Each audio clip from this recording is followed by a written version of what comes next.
Hello. Oh.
How you doing?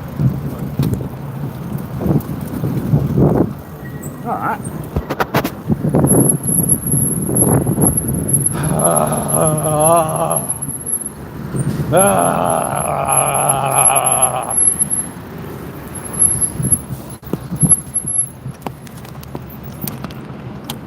So that was just take it to the clerk. That goes to the clerk, and then they stamp both of my papers, all three of my motions, and then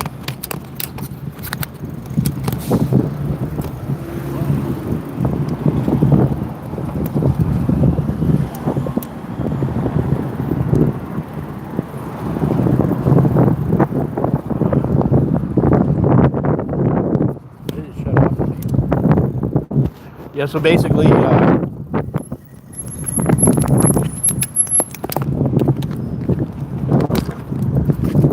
did they shut off on me? What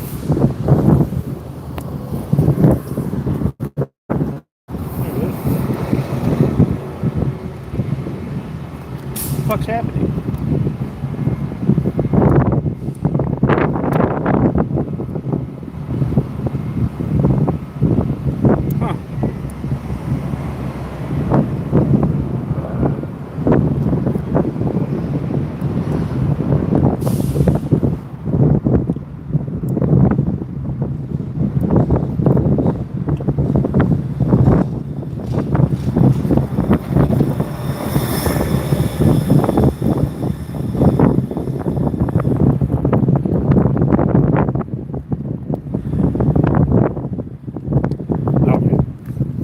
Use your air. Got it. I got a piece of bubble gum from the prosecutor. So basically just took the motions in to the clerk. So there's a clerk's office, second floor here in LA. I brought them in, nobody there. Went to the clerk, had it all nice and organized and separated for her. She pulled off all the clips. And then she stamped the notice, and she stamped the motion for bail reduction, and then then my 995 motion, and then stamped all three of those for myself and for the prosecutor. And then I went up to the 17th floor, which is the district attorney's office. Thank you. And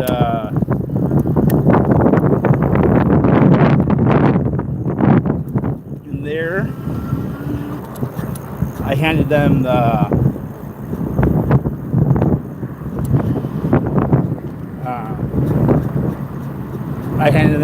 their copy. Stamped by the clerk, and then I handed them my copy, and then they stamped my copies. So now I have three documents with a stamp that it was received from the clerk, and then and then on that same copy I have it stamped received from the prosecutor. So that's my proof that it was entered into the court on that day, and that the prosecutor received it on that day too. And then so I have he's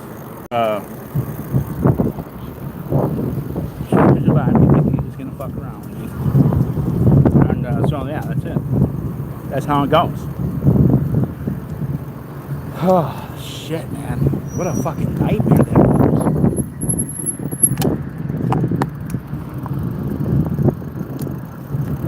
At least it felt like a nightmare. God, I can't imagine doing that by myself without like people just kind of helping counsel. So that's that. I'm gonna go get a tire.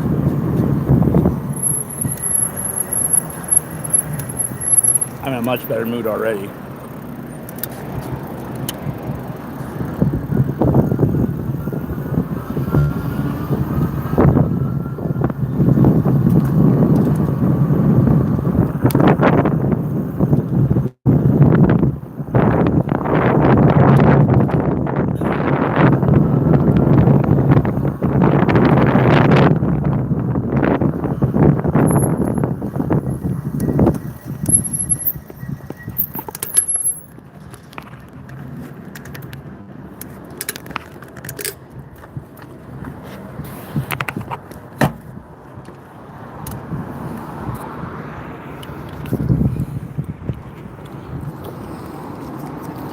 Aww.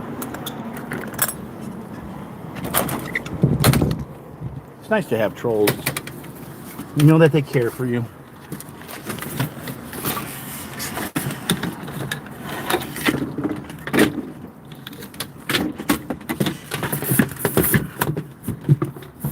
I broke this board up. It's a fucking mess.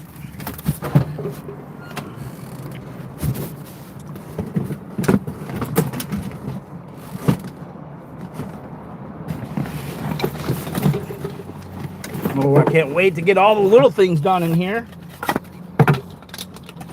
Another time I'll go get my suit.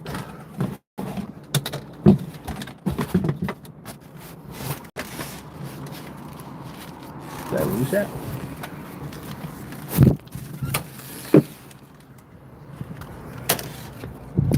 I'm gonna cut off my door, my screen door. I've had enough of it.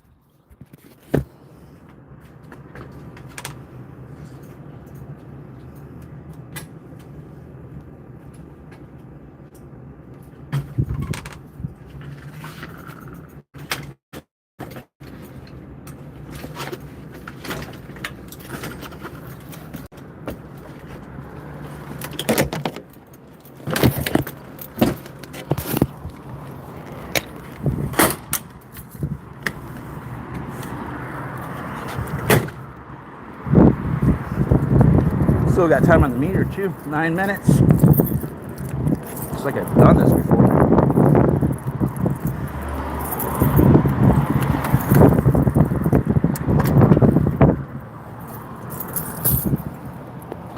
No, the screen door has caused so many issues for me. I fixed the screening and then it just got ruined right away. And I'm staying away from the buggy areas here. All right.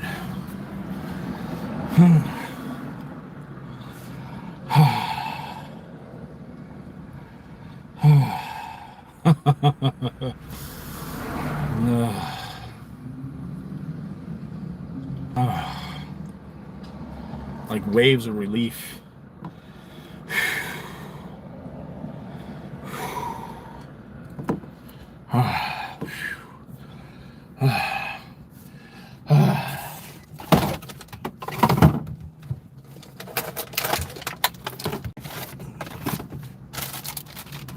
Waves of relief.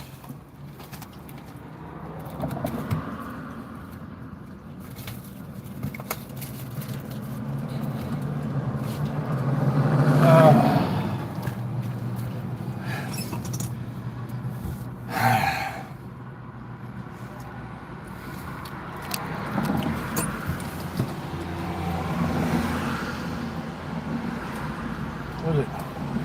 We gotta go to the water right now.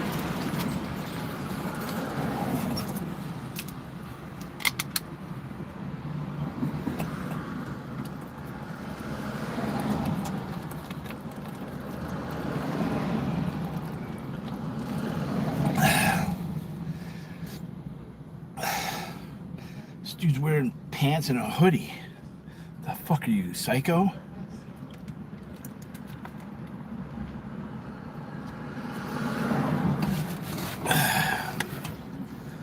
Fucking Christ.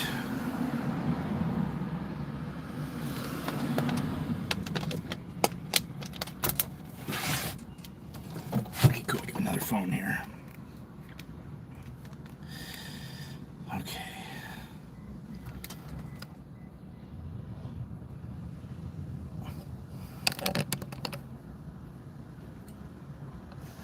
I don't know if I'm going to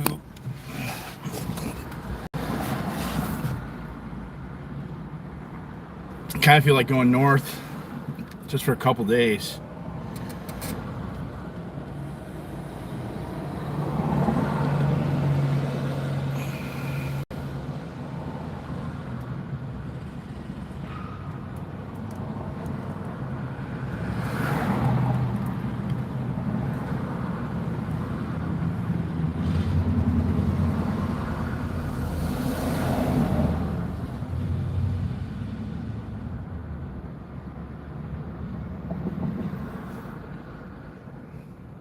Here's I love these emails. Okay, in California, unless you filed out the indigent poverty paperwork, it's up to you to contact the court reporter directly to purchase a certified transcript of the proceeding. Turnaround time is very fast. Usually takes court reports a few days after the proceeding, but after that, it's super quick turnaround. Like instantly emailed once you pay. Most take PayPal and Venmo. Name of the court reporter is usually on minute order, so if not, you can ask the clerk. It is a strong argument that the ADA's own witness testimony, the Assistant District Attorney's own testimony, does not support the new charges. If the ADA has no direct testimony, then anyone was intimidated by flyer tech, that's an issue. Procedurally, if ADA didn't swear or affirm the charges were supported by the evidence, and that is required, that's another great argument for dismissal. Woohoo. All right, cool. So, you guys want to hear this actual motion? Should I read it to you, or should I just like stand here and be like, yeah, hi, I'm here, D.o.A. We're here to just hang out and just say hi and get super chats.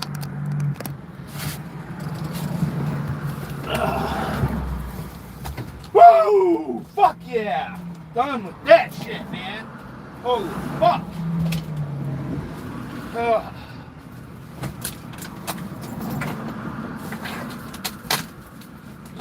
Oh, he's mentally handicapped.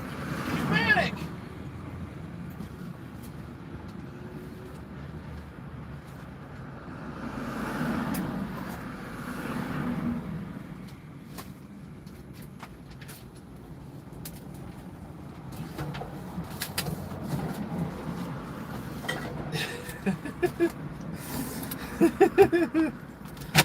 All right, let's get that. This.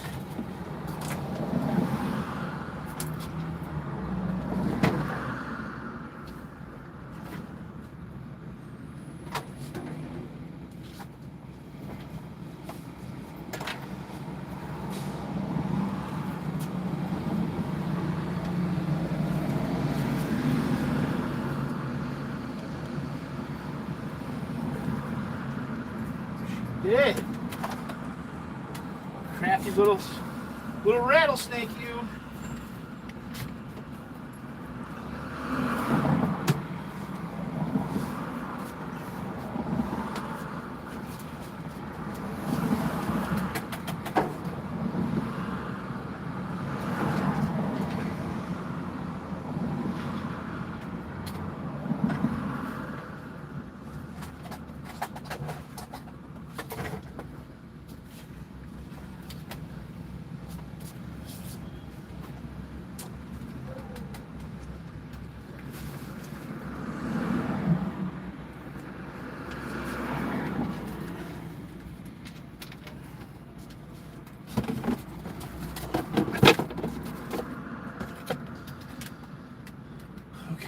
Where's that other thing though?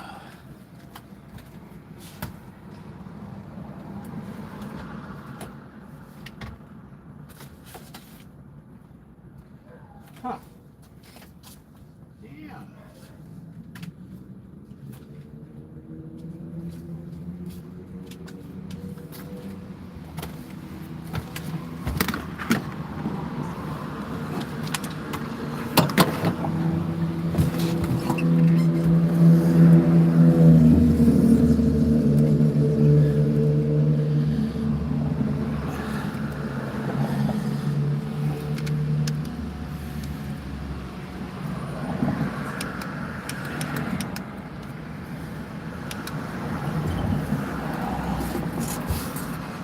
All right. Let's read what I filed so we can make this complete. So I filed a notice of motion and motion for bond modification, declaration, and a 995 motion. To the Honorable Court, the District Attorney and all parties, Scott-Hochstetter delivers the motion, blah, blah, blah, on this date and this place, so who, what, where, and when. Okay, that's all it takes. You got to let the court know that what you're getting them. Okay, this is what the clerk looks at when they're filing the shit, and this tells them, hey, you're filing, and you can do notices individually, or you can put them all together. All right. I did make a mistake the one day, and I put them all together. And when I went to court, I realized I didn't want to file all of them, and I didn't have the individual notice, so I had to leave and then go make a new notice and then come back. So there's, if you're thinking about maybe not filing something because of, I don't know, there's just something always happens. And so there's a negative thing to file it all on one paper, right? This is not legal advice. Scotty, did you see the prosecutor gave you a piece of bubble gum? We couldn't hear you in the wind. They have a bowl of like candy, and they're gonna take from me, man. I'm gonna at least take a piece of gum, you know? So I feel good about myself. I got something out of the transaction. Thank you for the super chat. I didn't even see that. I appreciate it. It's hard being a jailhouse lawyer. So I did a modification. I did a motion for a bond modification. I'll read it to y'all. Mr. Hochstetter respectfully moves for an order removing the electronic monitoring condition imposed on as part of his bond. The condition rests on allegations that were misrepresented. Continued monitoring causes unnecessary physical injury, emotional distress, financial and practical burdens, and is unsupported by research as an effective pretrial tool. Attached as an Exhibit 1 is Mr. Hochstetter's declaration in support of this bond modification. Legal standard. Under Penal Code State Statute 1296C, bond conditions may be modified upon good cause. The purpose of bail is to ensure appearance in court, not to punish. Courts have broad discretion to remove unnecessary and overly burdensome conditions. All right, so this is my legal authority, right? I have facts, and now I'm quoting my daddy. Who's the daddy? Who's in charge, right? So this is the Penal Code, California Penal Code 1269C. This is the authority, okay? Does this work with this, right? Argument. Defendant has complied with all conditions. Defendant has appeared at every hearing and complied with all bond conditions. The basis for the ankle manner has been disproved. The prosecution initially claimed that the victim, the Church of Scientology, had a restraining order. In fact, it was only a temporary restraining order, later dissolved after a 2-day evidentiary hearing in Wheeler versus Hochstetter, case number 24 STR. The court found no clear and convincing evidence of violence in Coster versus Hochstetter. Similar in Coster versus Hochstetter, 24 STRO 01357.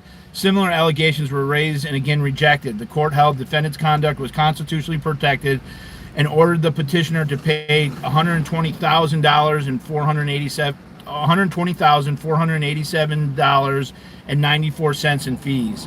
Both of these cases, petitioners used allegations of harassment and stalking. The judges disagreed in both cases, stating the respondent, Mr. Hochstetter, was engaged in constitutionally protected free speech. The charges in count 1 were used in both cases to show a pattern of harassment, and both cases designated Mr. Hochstetter was involved in a hate group. Number 3, February 2025 arrest and D.A. rejection confirm a pattern. Mr. Hochstetter was arrested and held for 6 days on charges of conspiracy to possess tear gas. The district attorney rejected the charges, further illustrating the allegations the defendant repeatedly collapsed under scrutiny. Mr. Hochstetter's phones, computer, and fur coat were seized and not returned, and limited Mr. Hochstetter's ability to make videos for work. LAPD Hollywood Division and Northeast Division have worked together, falsely accusing Mr. Hochstetter of swatting himself, and worked in conjunction with California Highway Patrol to confiscate 2 cell phones from Mr. Hochstetter after he was swatted, and then LAPD Northeast Division confiscated those 2 phones valued at $2,600, whereas LAPD was in possession of 4 cell phones. Mr. Hochstetter has been at gunpoint no less than 10 times in 2024 as a result of these swatting calls. Other anti-Scientology protesters have been detained in a similar manner by LAPD, with well over 30 false SWAT calls. Federal courts acknowledged the burdens of ankle monitor. In Edwards versus Leaders and Community Alternatives, Inc., ND California case number 318 CV 04609, plaintiffs alleged ankle monitor caused severe hardship. The court recognized EM's burdens, allowing parts of the case to proceed. Defendant personally suffers severe harm. As detailed in the attached declaration, the ankle monitor has caused bruising, cuts on defendant's ankle. Repeated equipment failures require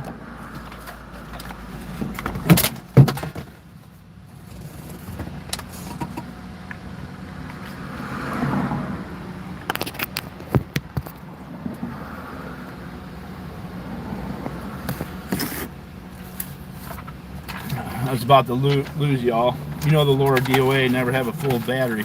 Never have a full phone. 6, defendant personally suffers severe harm. Okay, harm is something that is like good to fucking say, right? It's a word that the courts recognize. You never want to be causing harm to anybody.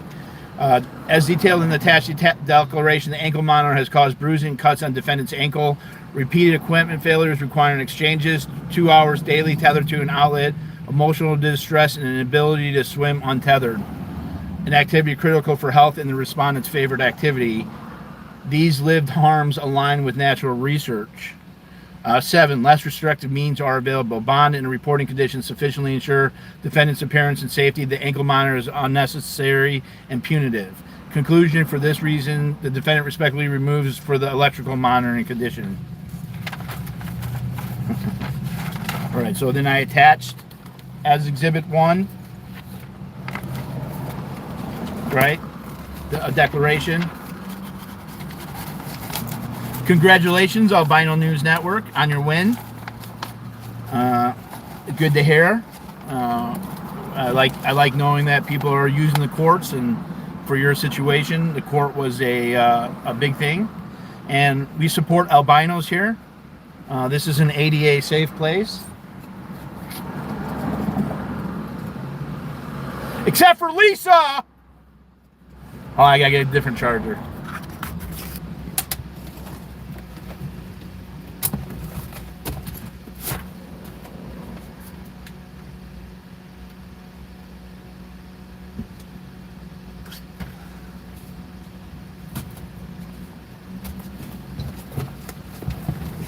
I do have like 5 batteries in line. Some people just need a high 5 in the face with a chair.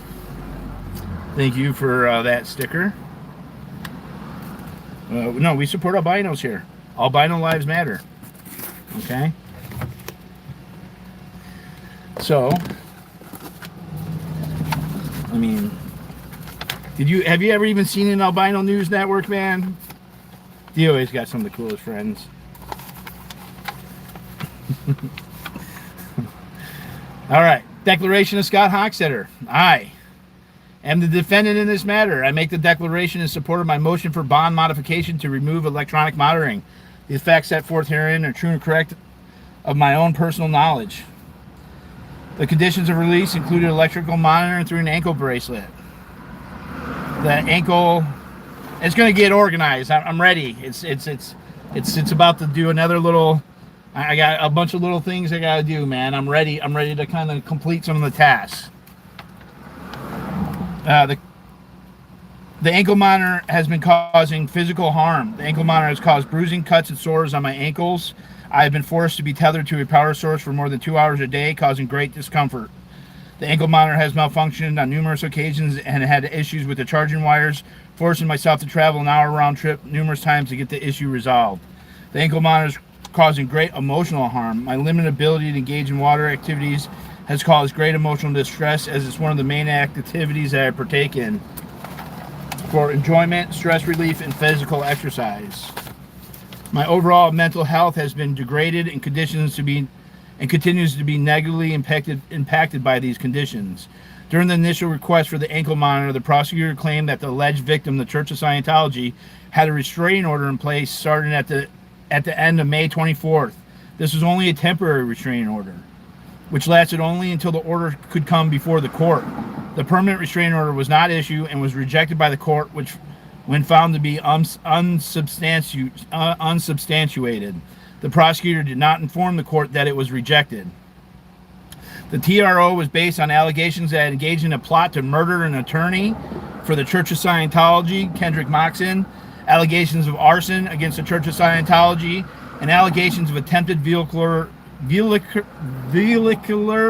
manslaughter against the church's security guard, Jaden Wheeler. These allegations were found to be unfounded and unsubstantiated by the court.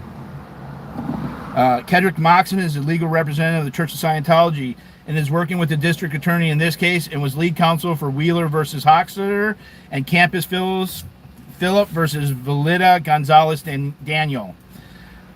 After a full 2-day evidentiary hearing, the court in Wheeler versus Hochstetter, case number 24 STRO 03846, found no clear and convincing evidence to support those allegations and denied the request for a permanent restraining order. The TRO was dissolved. Kendrick Moxon was also involved with another case of false allegations to suppress a critic of Scientology and an activist known as Josiah.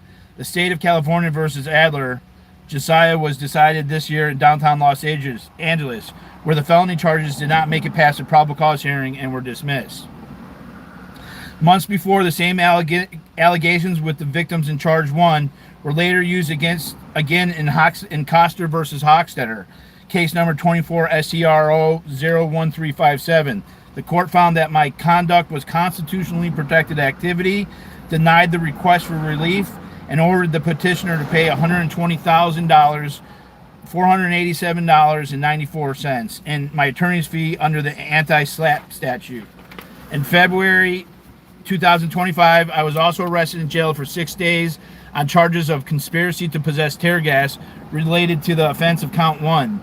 Those charges were rejected by the Los Angeles County District Attorney's Office, and I was released after serving 6 days. My cell phones, computer, and fur coat were not returned to me afterwards, even after numerous officers and supervisors said I could get them after a year. In the court case Campus Phillip versus Valida Gonzalez Daniel, case number 24 STRO 03920, Kendrick Moxon also claimed that Mr. Valida was falsely arrested for grand theft auto and spent 3 days in jail. Months later, to stop a week-long protest feeding the homeless near the Church of Scientology, the restraining order 24 STRO 03846 was filed on June 3rd, 2024. And the next day, I put Mr. Valida in charge of the protest, and he was served papers on June 4th, 2024. The Honorable Judge ruled that it appeared the video evidence was edited, and the restraining order was denied in both cases. So I learned this trick from fucking Moxon. Okay? This is how you dead agent in a declaration. Okay? How you black PR. I performed a quick Google search of Mr. Moxon, and Wikipedia states that the FBI lists Kendrick Moxon as an unindicted co-conspirator in Operation Snow White, the largest infiltration of the U.S. government. An evidence stipulation in the case signed by both parties stated he had provided false handwriting samples to the FBI. Something I learned in jail from this gay guy who got kicked out of the pod because they didn't because he was looking at everyone's penises from below, so they got rid of him. He told me, use what they use against you. It was like some great, I mean, this kid was a fucking genius. He was scamming credit cards. He had his own toll-free number and was calling, pretending he was at credit card companies, and then doing the last 3 transactions to get their card numbers. He was a con man. Fucking great advice, though. This fucker knew his shit. He was, you know, some of those federal inmates, you know, you want to be locked up with federal inmates, man. They're smart. They're smart fuckers. They just don't follow the law. Since my release on bond, I have fully complied with all conditions, including electronic monitoring, and I've appeared at every court date. I have not violated any bond conditions and check in with my bondsman on a daily basis. There is also a stay-away order from the Church of Scientology. I successfully stayed away from the church in the temporary restraining order and will continue to follow the Honorable Court's current restraining order. I respectfully request the court grant my motion and remove the electronic monitoring condition for my bond. I declare under penalty of perjury under the laws of the state of California and the foregoing to be true and correct to the best of my knowledge and belief.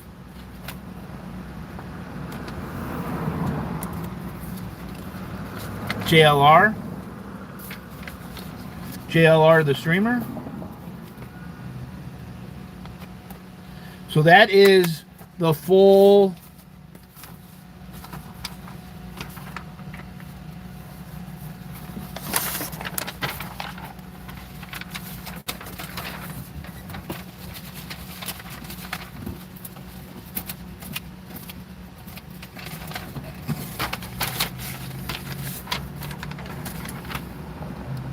Oh, you did the same credit card. Oh, interesting. Oh, all hail the megaphone gods. So that was a bond thing. Now, I did use the AI for this. It did work out real good for the AI. I got some of those points on the 995, and you know what? If I fail on the bond modification, whatever, man, everything's gonna be fine. Like I'm like mentally, I'm going through as the due dates and courts come up. I'm gonna be real high stress and high anxiety, and that's just how the cookie crumbles. So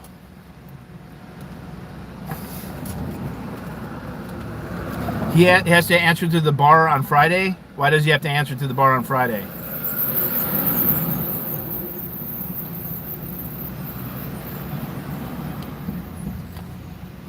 Well, I appreciate everyone who's helped me get here. Like, there's not a moment that I don't feel such gratitude and empathy for everybody. And even people that are angry at me or mad at me or think I'm the most evil person in the world, I don't have any hatred. Like, everyone has served a little purpose, if not just teaching me lessons of how to just be a better person, I guess. This whole streaming and like that internet fame and everything is a whole different beast in reality, that people try to kind of like grab onto and latch onto, and so it could be very toxic. And a lot of influencers are very toxic. It's just a whole culture of wanting to be the center of attention or whatever it might be. I don't know what people's reasons are for wanting to do this. Like, at times I love the streaming, and at other times it's the worst thing in the world. So it's like it's a double-sided sword. It could be used for good, it could be used for bad. So thank you all. I appreciate all the support. It's made doing this so much easier with support. I couldn't imagine doing this trying to work like a full-time job or even a part-time job. Like, I have such a hard time just plugging into an outlet for 2 hours. Yeah, it's just such a task. I couldn't imagine like being homeless or just like having a child to take care of or any of that. You know, it would be just like so hard. Formal complaint was brought to Bar Association against Moxon. What? I filed one, right? I think I streamed it.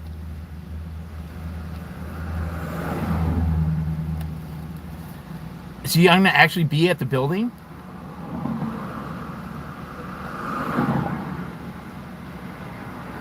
It's a long story. It's a long story, mate.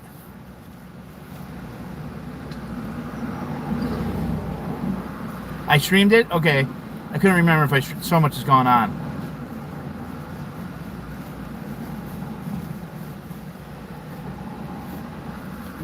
Yeah, bro. Do I look okay? Fuck yeah, I'm okay.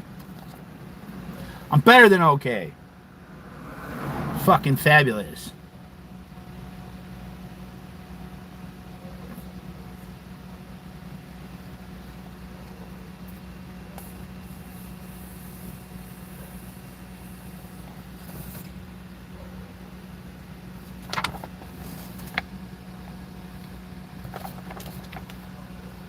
So,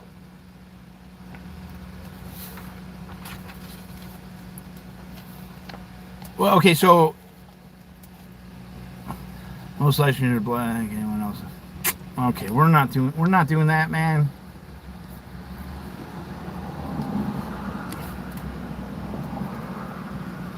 Because you forget about all the people that are half black, half white. That's just, you're not going to happen. Doesn't matter if you're black or white. Oh, okay. See, let's be accurate with what we're saying, folks. I thought Friday was just a bar association meeting for everybody to complain about Moxon, but formal complaints filed as well. God, fucking chat. Pay attention, chat. Stop singing goddamn. Fuck. And misinformation. God damn. You guys been hanging out with Henry? I'm Henry. Yeah, we filed there's a formal investigation. I got them all on the thing.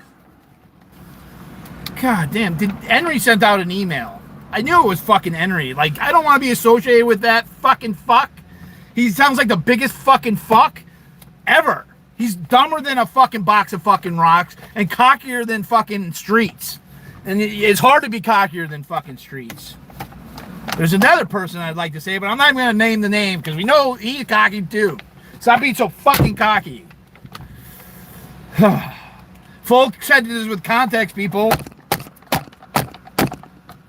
The fuck? Alright, I filed a formal complaint. These motherfuckers, be careful with these words, man. These guys are fucking a bunch of idiots. A bunch of idiots following a bunch of fucking idiots on top of a bunch of fucking idiots that don't know shit. And then they're gonna pray to God about it. And tell God to tell them not to be so fucking stupid. Oh my God.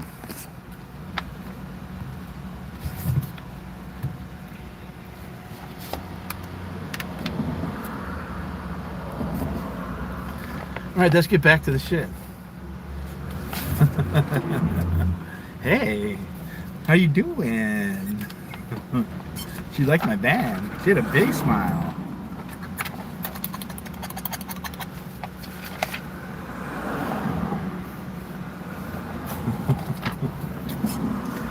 All right, back to the things here. Hey, I'm a boy. I got a penis. So, motion to dismiss pursuant to 995. Introduction.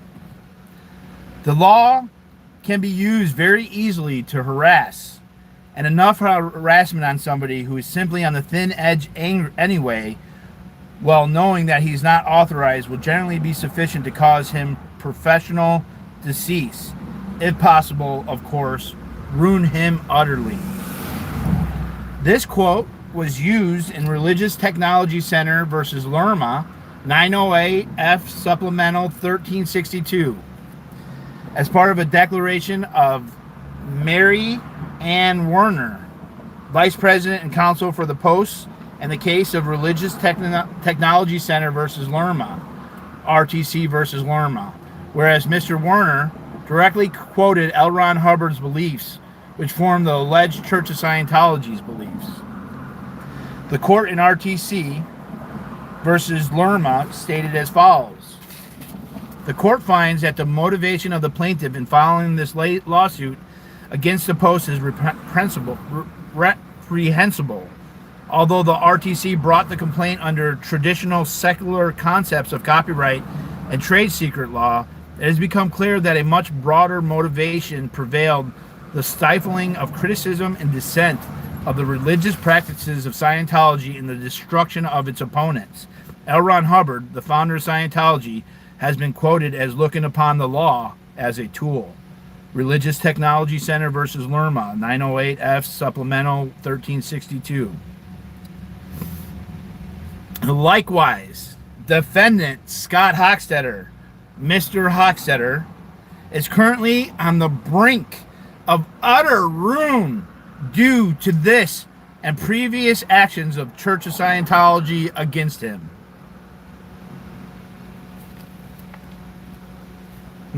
I want to read that one again because that one's fucking dope. I think I like it. I'm sorry. I normally wouldn't add a little humor in there, but we got two pieces of humor in here. Likewise, defendant, like normally it's like, oh, I'm trying to think of it. Here comes Scott-Hochstetter. Here comes Scott-Hochstetter, now known as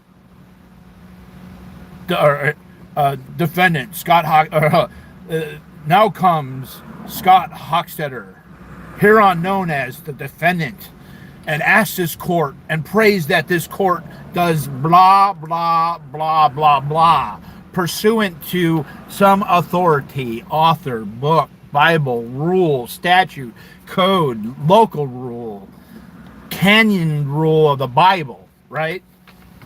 Utterly. Likewise. So this is like, and I watched this podcast of a lawyer talking about like writing motions, and he's like, fuck all these formalities, right? He's like, fuck these formalities, man. Make a fucking point. Make yourself known. Be different. Be special. You know? Have some riz to this shit, right? Likewise, defender of Scott-Hochstetter, Mr. Hochstetter, is currently on the brink of utter ruin due to this and previous actions of the Church of Scientology against him. Therefore, and for the reasons stated in this motion, Mr. Hochstetter, pursuant to Penal Code 995A2A and Penal Code 995A2B, moves to dismiss the added felony counts 7 through 11 based on the following. So, my whole checkerboard of like thoughts and fuckery changed every day as I was reading and looking and researching and reading case law and having conversations with a couple different people and going back and forth of what happened, what the law was, looking at the transcripts, reading the memorandum, whatever the fuck that stupid fuck word is.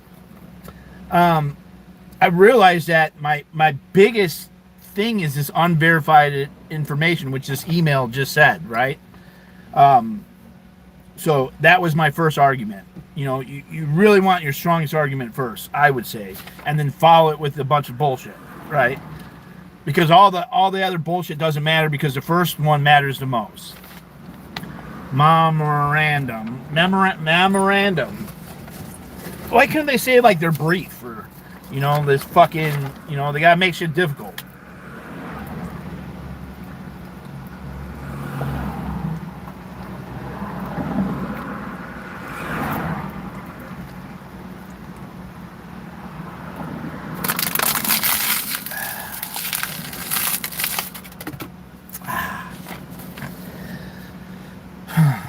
A.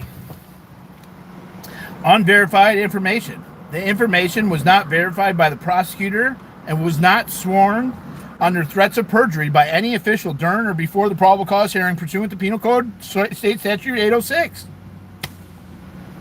2. B. Lack of preliminary hearing. Mr. Hochstetter asserts that count 4, which the prosecutor claims is now count 9. Oh, that's stupid. I should have not put it that way. are for different events which happened on different days. Additionally, this totally new count was added via interlineation. Mr. Hochstetter asserts that interlineation is amending a pleading after filing to insert new text that should have been included. This was not the case. This was a brand new charge on a different date. This resulted in Mr. Hochstetter not being afforded a proper arraignment on the totally new charge. C. Inability to cross-examine. The new charges are based on Penal Code 422B, not on Penal Code 594.3. These Penal Code sections have different elements. The new element were not addressed by the witnesses in the preliminary hearing. Therefore, Mr. Hochstetter asserts that he was not afforded a preliminary hearing on the new charges 7 through 11 and was not able to cross-examine state witnesses and was not able to bring forth witnesses on his own to provide testimony. Requirement of a continuous session. Mr. Hochstetter asserts that the preliminary hearing was not a continuous session required under Penal Code 995A2A. It was not a proper commitment. E. Changes led to reduction of clarity among witnesses. Witnesses were unable to identify exactly what corporations is a legal person in 422.6b. Multiple corporations may or may not be the victim. An alternative erroneous classification of charges. Mr. Hochstetter asserts that count 4, now count 9, is not a 422 criminal threat violation, but should be classified as petty theft. And G, the content of the wheat paste and flyers is protected free speech. Background. See, I didn't do good. Like, I didn't even match. Like, I'm not happy. I'm not pleased with this at all. And I'm gonna amend this and put in an amended copy, and hopefully it reads a lot better. On August 4, 2025, the prosecution called 3 witnesses for the preliminary hearing for 6 felony charges. Sometime during the probable cause hearing, the prosecutor moved to amend by interlineation count 3. The initial count 3, destruction of a Los Angeles city barrier, was then amended, adding a new allegation of a crime that took place on a different day, November 9th, for the clipping of metal bands around wooden crates. The interlineation is unclear. Also, it was made after one of the witnesses was called and before the prosecution rested. This resulted in no witness testifying regarding the changes. Hence, Mr. Hochstetter was not arraigned on these charges and allegations. The wooden crates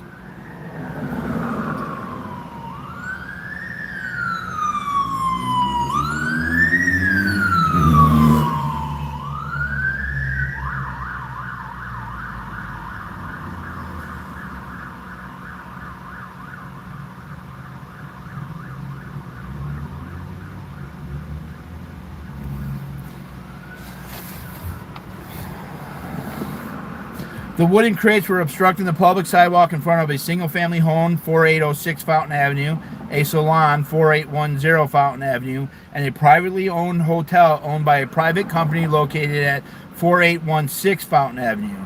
See, what I should have put in there was what the police report stated, that it was not one of any of these addresses, which is owned by a Building Management Service Corporation, according to records of the Assessor's Office of Los Angeles.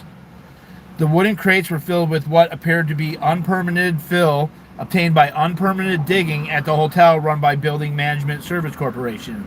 The wooden containers were obstructing ADA access for vehicles and the public right-of-way. The containers were ordered to be removed by the city on June 12, 2024.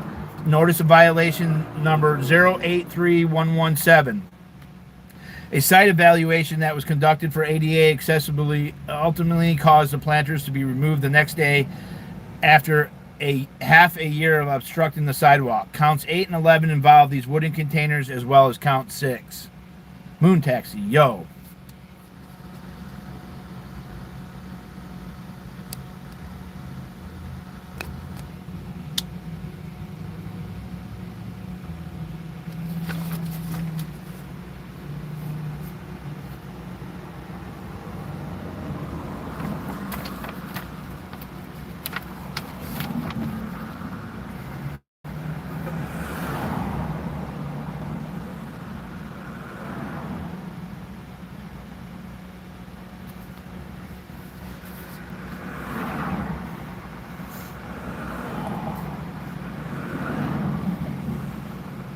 A site evaluation that was conducted for ADA accessibility ultimately caused the planters to be removed the next day after half a year of obstructing the sidewalk. Counts 8 and 11 involved these wooden containers as well as count 6. The court asked Mr. Hochstetter's counsel if Mr. Hochstetter and his attorney could come back tomorrow to render a ruling. Mr. Hochstetter's counsel reported a scheduling conflict and offered to return on Friday, August 8, 2025. The court scheduled a hearing for August 8, 2025 and asked Mr. Hochstetter's counsel if they would allow the court time to deliberate on its decision and, if desired, for the parties to submit briefing regarding the 594.3 counts until August 8, 2025. Mr. Hochstetter agreed to continue based only on briefings of 594.3. At the end of the day, on August 7, 2025, the prosecutor submitted a memorandum of points and authorities regarding Penal Code 594.3. However, at the end of the brief, the prosecution inserted a new alternative assertion that the 594.3 counts fell within PC 422.6 and 423.2F. On August 8, 2025, the court dismissed the Penal Code 594.3 counts 2 through 6, and substituted new counts alleging violations of Penal Code 422.6b. Mr. Hochstetter's counsel objected to not having been provided proper notice or the ability to call a witness or to cross-examine. Mr. Hochstetter's counsel objected and stated the following: I'd also object to the people just adding these charges with no notice. I might have been able to put on witnesses or ask questions that would relate to the use, so I would just object to. I thought we were just putting this over for the court to decide the issues on counts 2 through 6. I didn't know we were going to try that we were going to be trying to the people were going to be trying to add counts, so I just object to that. But I still don't think it meets the element. August 8, 2025, preliminary hearing transcript, page 9, lines 23 to 28, attached as Exhibit 1. So I'm quoting the transcripts from the probable cause hearing, attached as Exhibit 1. A bird shit on it. There's nothing I could do about the bird shitting on that, so I made the bird shit one is on my page. I don't know where that came from. And so I attached the certified documentation here. You know, right when shit's all fucking coming, when shit's going all to hell, man. And you're trying to put together all this perfect shit, right? You got it all perfectly laid out. You're just printing shit like frantic, like a psychopath. You're being attacked by birds. Like, the birds aren't even fucking real, man. What the fuck? And then I like trying to make it like, because D.o.A is like a fucking a bowl in a china shop, man. Like, I just don't give me nice shit. I break it. Like, it's amazing that I sell glass antiques and teapots and shit on eBay back in the day. And I was very good with that. And then I got birds bomb dropping. I think I got like a bird hickey on this motherfucker, man. He landed on my neck. I thought I was one with the bird. I thought it was like Ace Ventura. It's like, like, come to me. Like, I got a package here, people. And I'm like sitting here like, this bird has come. I'm speaking the bird's language. And the bird lands on my shoulder. I'm like, yeah, I'm fucking friends with him because they talk bird and animal. And whack, that motherfucker grabs me on the neck. I'm like, ah! Like, I'm already high intensity, man. Like, ah, you motherfucker! You look all cute and shit. No wonder they're fucking pecking at your fucking feathers, you fuck.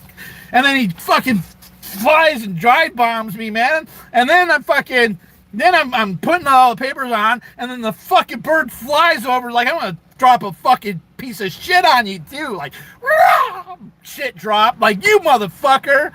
God damn, that's gonna be D.o.A.'s copy with the fucking bird shit. So there it is.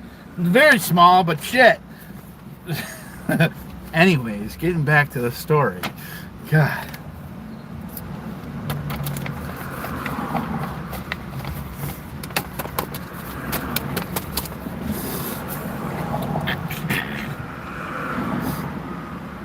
At this point, the court did not make a ruling on the objection of Mr. Hochstetter's counsel. Mr. Hochstetter's counsel stated his objection once and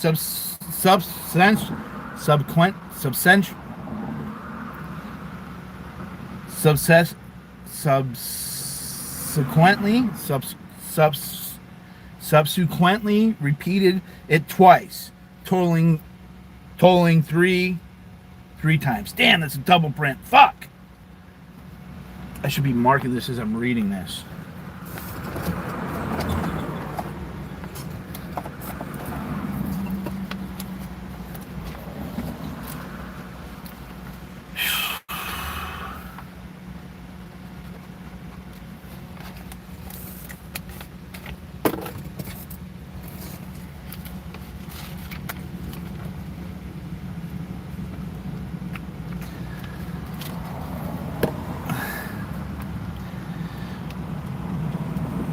First, by stating, I'd also object to the people just adding these charges with no notice. I might have been able to put on a witness or ask questions that would relate to the use.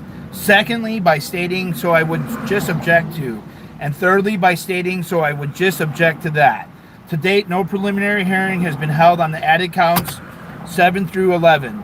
Specifically, counts 7 through 11, Mr. Hochstetter was not afforded to call witnesses in his favor with respect to new and different elements specific to 422.6b.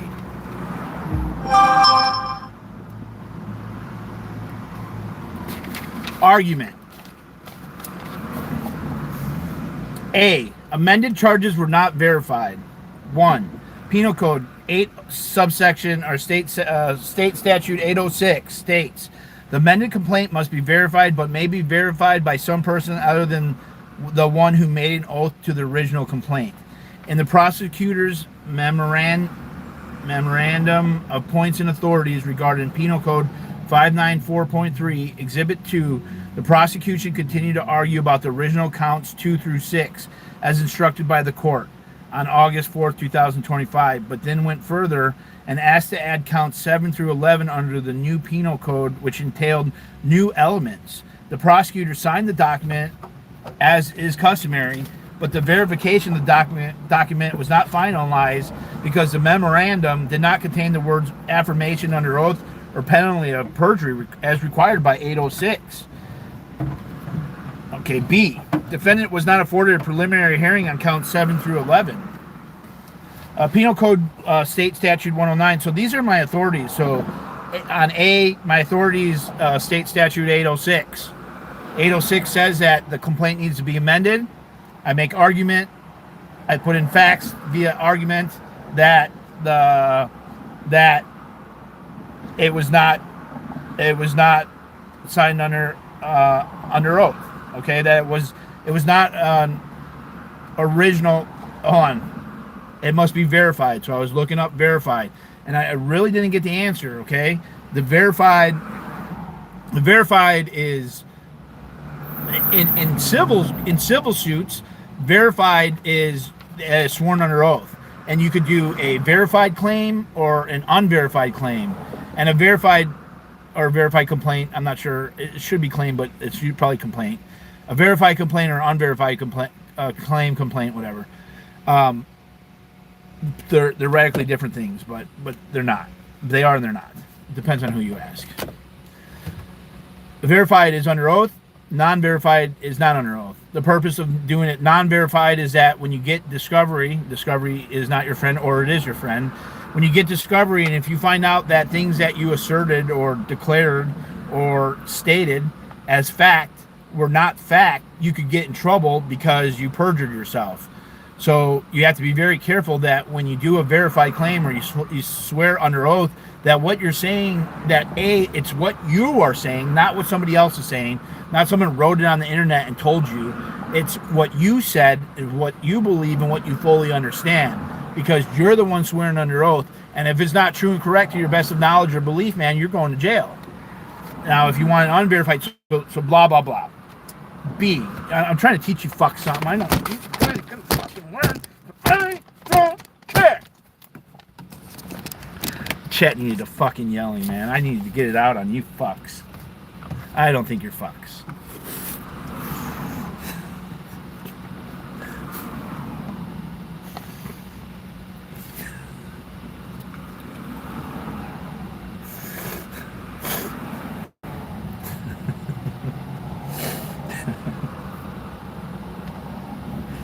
Defendant was not afforded a preliminary hearing on counts 7 through 11. Penal Code State Statute 109 states an indictment or accusation cannot be amended so as to change the offense charge, nor an information so as to charge an offense not shown by the evidence taken at preliminary examination. One more time. The prosecution neither introduced evidence regarding the required bias element at the preliminary hearing. Fuck. That's an incomplete sentence.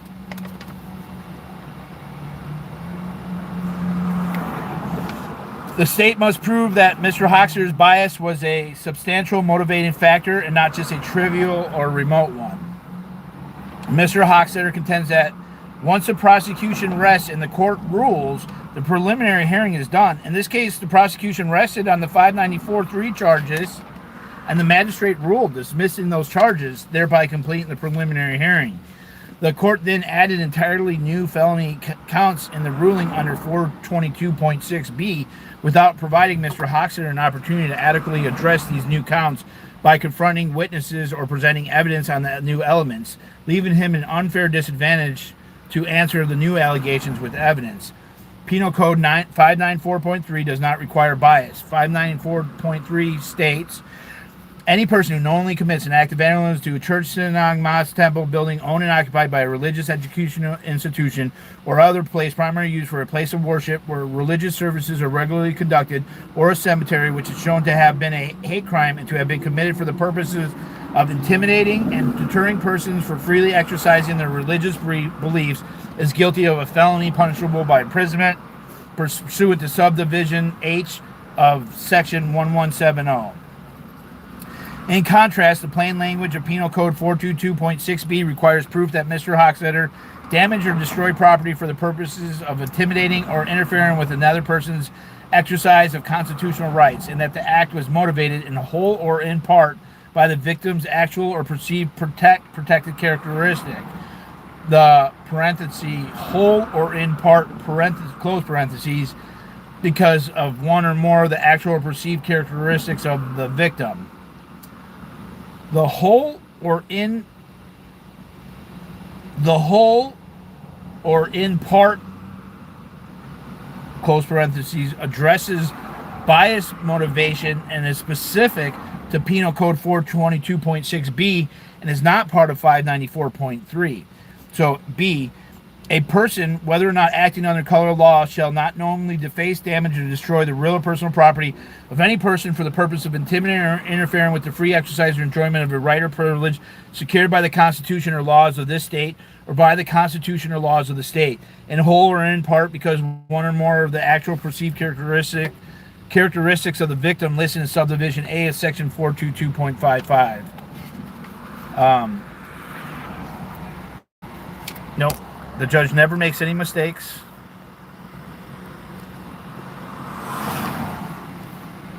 No, the judge never makes any mistakes, okay? The court just is misinformed on information provided by the state, and so we respect and we have full honor with judges here, and so just please, I know some of you guys might not like judges, maybe, I don't know, but this is going to be nothing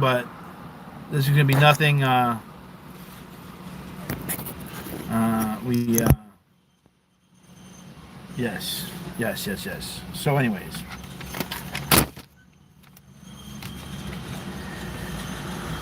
the purpose of interfering or intimidating or interfering with the free exercise or enjoyment of a right or privilege secured by the constitutional laws in the state or by the constitutional laws of the United States in whole or part because of one of the more actual or perceived characteristics of the victim listed or subdivision.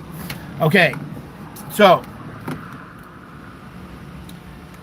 I was confused while I was writing this, and I'm going to tell you what I was confused about, because I thought the language was intimidating or interfering with the free exercise of that right? And that was what the judge was looking at. That's what the judge was looking at. The judge was looking at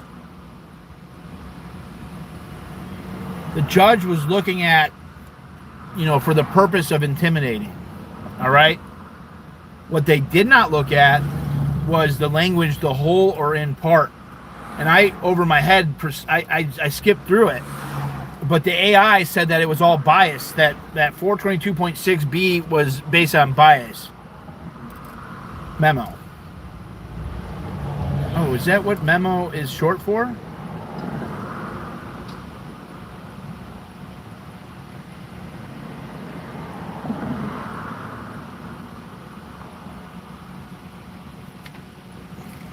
Yeah.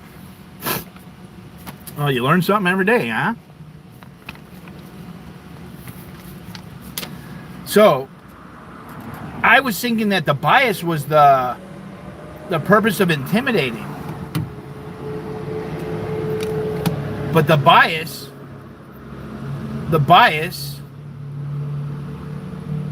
is the whole or in part, because the whole or in part of 422.55, which defines the protected classes, which all of us should be protected classes. Like, why is a class protected? Is that not, are we all not free and equal? I don't know. I feel like it's a, if you were to ask my opinion, that doesn't feel like it's equal. It feels like those are more special than me. People in wheelchairs are one of them.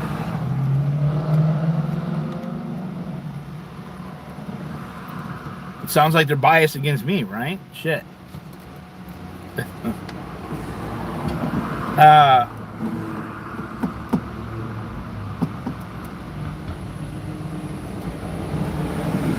So that's a bias motivation. And so they did talk about that, the intimidating, because it's got to be that I intimidated and stopped them from coming in, and I had a bias. And that bias, I didn't quote the case because I was having trouble finding it, but that case was a substantial motivating factor and not just a trivial or remote one. Okay? So, back to the reading. The bias motivation is an essential element of 422.6b and was never presented or litigated during the preliminary hearing sessions on the 594.3 charge. During the probable cause hearing, no accusations were made by witnesses alleging Mr. Hochstetter intimidated any person or organization, or that the purpose of Mr. Hochstetter was to intimidate and based on an alleged bias. Okay. The bias motivation is an essential element of 422.6b and was never presented or litigated during the preliminary hearing sessions on the 5943 charge. During this probable cause hearing, no accusations were made by witnesses alleging Mr. Hochstetter intimidated any person or organization, or that the purpose of Mr. Hochstetter was to intimidate and based on an alleged bias.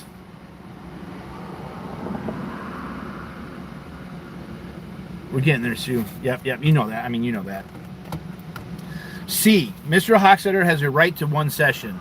Now, I don't really know if this is going to stick, but tossing it up and seeing if it sticks. Mr. Hochstetter's preliminary hearing was conducted in a fragmented and irregular manner, being piecemealed together. Did not result in a lawful commitment by a magistrate following a properly convened preliminary hearing as required by Penal Code 995A2A. The purpose of Section 861, now we're doing an authority. We have it italics, indented in, right? Italicized, indented in, all the case law and authorities. I do that. I think that's how it's done for everybody. The purpose of Section 861 is to ensure that once commenced, the preliminary examination will proceed continuously onward and be expeditiously completed without significant interruptions to which the parties have not consented and which are not justified by good cause. Stroud versus Superior Court, 2000. Penal Code 861 expressly provides that the preliminary examination must be completed in one session unless the defendant personally waives the requirement of good cause for a continuance as shown. On August 4th, 2025, all witnesses were called and both parties rested. Mr. Hochstetter's counsel agreed to return 5 days later for the court's ruling. The court permitted both counsels to submit supplemental briefs by August 8, 2025. On that date, the court stated on the record, I received late afternoon the people's memo of points and authorities regarding Penal Code Section 594.3. Preliminary hearing transcript, August 8, 2025, page 3, lines 224, attached as Exhibit 2, which is right here. Okay?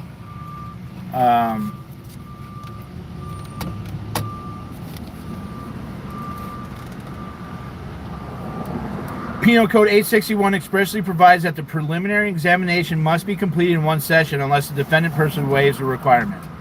On August 4, 2024, all witnesses were called and both parties rested. Mr. Hochstetter, okay, I read that. Mr. Hochstetter agreed to continue for a ruling on, here's where it's at. Mr. Hochstetter agreed to continuance for a ruling on 594.3 and briefings on 594.3. Mr. Hochstetter did not agree to a continuance for charges to be amended or to call more witnesses. The prosecutor's last-minute filing was required to be a briefing on the 594.3 charges.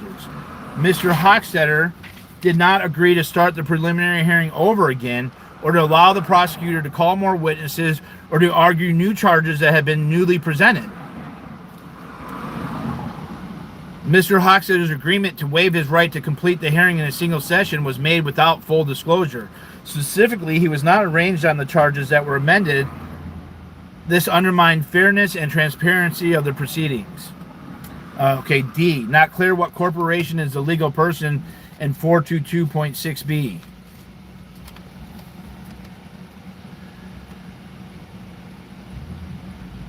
Contrary to statements by the prosecutor on August 8, 2025, the persons defined in 422.6b are not the same corporation.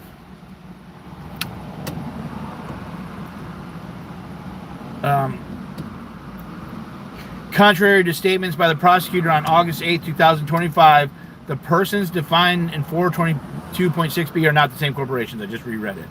One alleged person in count 9 is Volunteer Ministries, an organization that does food drives and natural disaster relief in the parking lot off of Sunset Avenue. Mr. Hochstetter, again using stuff that I've been seeing them use against me, Mr. Hochstetter has watched numerous public live streams involving this organization during which the volunteers and people who appeared to be administrators of the organization informed the streamer that Volunteer Ministries is not a Scientologist organization. Let me read that again. Mr. Hochstetter has watched numerous public live streams involving this organization during which the volunteers and people who appeared to be administrators of the organizations informed the streamer that Volunteer Ministries is not a Scientologist organization. Is that a shout out to MD Media? Is that who caught that?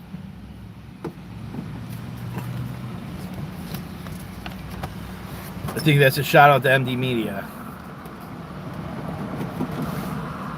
Yeah? Was that MD Media? Can't remember who it was. I just remember it was. Rika! Boom, boom, boom, boom, boom. That's why live stream is so important. Even if it's 8 to 10 hours long. All right. Good one, Matt. Good fucking good. Good. We got another little fun thing going on. We had two little humorous little jabs. All right. We're taking this very serious. A full block away from Scientology property, Poppins, yo. A full block away from Scientology property and across the street from the end of L. Ron Hubbard Way is a nail and hair salon and a private residence where 3 of the charges are alleged to have occurred. They will also be additional and separate persons. The wooden crates are claimed to be property of the Church of Scientology. There does not appear to be a single legal entity operating under the name Church of Scientology. Rather, it is presented as a religious organization with multiple corporations affiliated with it or operating in connection with it, and which are located in the surrounding areas, including but not limited to Bridge Publications, CLOWUS, Continental Liaison Office, Western United States, Church of Scientology International, Advanced Organization of Los Angeles, AOLA, IAS Administrations, Religious Technology Center, American St. Hill Organization, ASHO, and others. It is unclear by the evidence which corporation owned the wreath or the wooden crates with dead flowers. There was no signage identifying who owned what property. The planter boxes were unfinished shipping crates, wooden crates with fill soil, and dead potted plants that were not watered and full of weeds. The boxes were placed on sidewalks along multiple different streets in front of various properties whose owners were not clearly identified. Penal Code 7 defines person. Person includes a corporation as well as a natural person.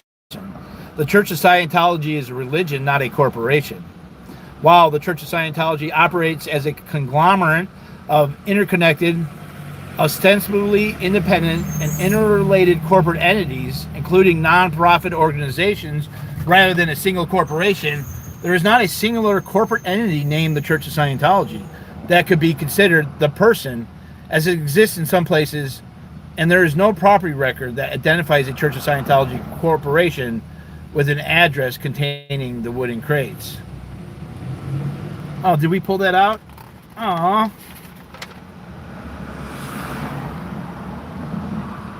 That got kicked out. Damn. I must have kicked that out. I had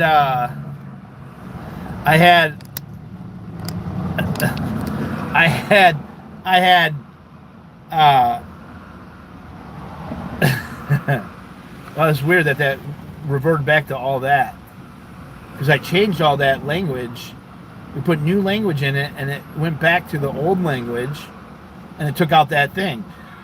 Yeah, I had the Enron, the little Enron thing, like the conglomerate that would make even the executives at Enron jealous.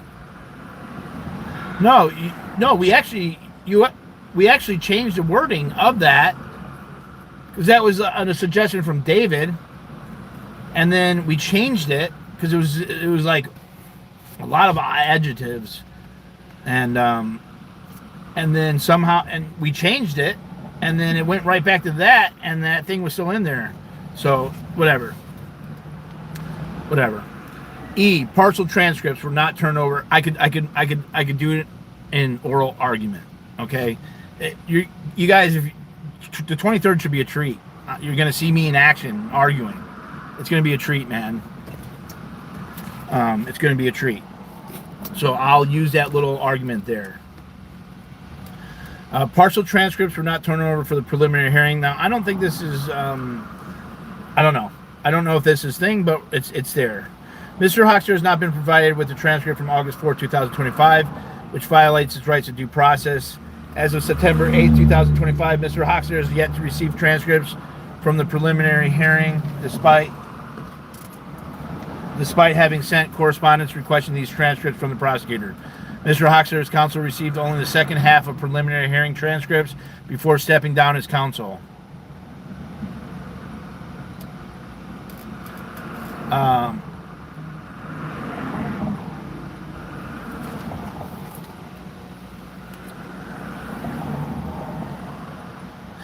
Mr. Hochstetter's counsel only received the second half of preliminary hearing transcripts before stepping down as counsel. Mr. Hochstetter attempted to obtain the transcript by contacting the prosecutor directly more than a week ago.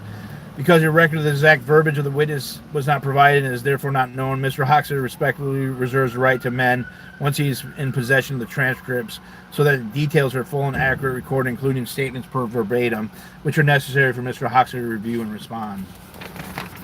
The right to a preliminary hearing includes the right to a transcript. Denial of transcript impairs the defendant's ability to challenge commitments via Penal Code 995.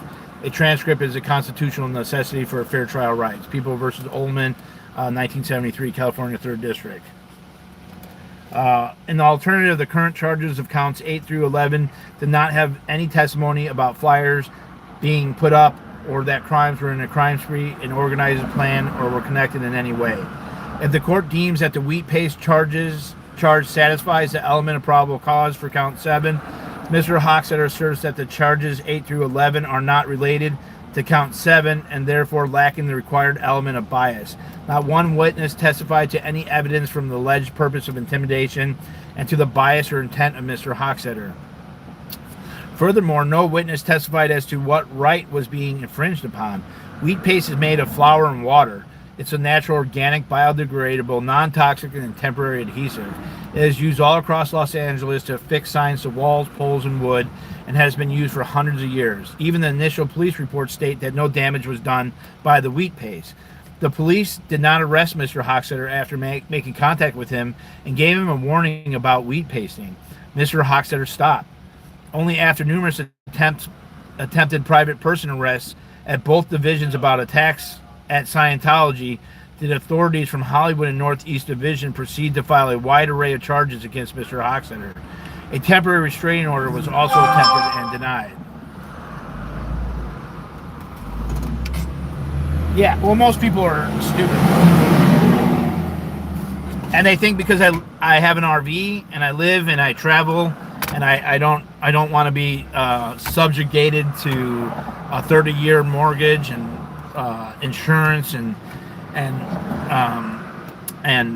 private mortgage insurance and water heater fixes and furnace fixes and toilet fixes and plumbing things and lawn care maintenance and driveway snow removal and repaving and soffit repair, facial repair, gable soffit repairs, roofing, electrical, plumbing leaks in the type L pipes, if it's type M pipes, or the PVC 40 schedule or 60 schedule PVC, or the cast irons. Yes.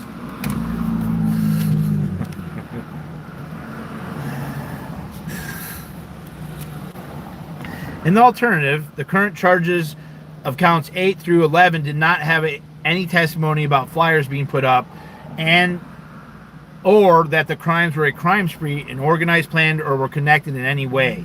If the court deems that the wheat paste clear, so this is like an alternative. So all right, you believe that, and this is an argument my lawyer made, that one, you have the probable cause because I put wheat pasting, I wheat pasted the planters and they had anti-Scientology rhetoric. And so that created the bias,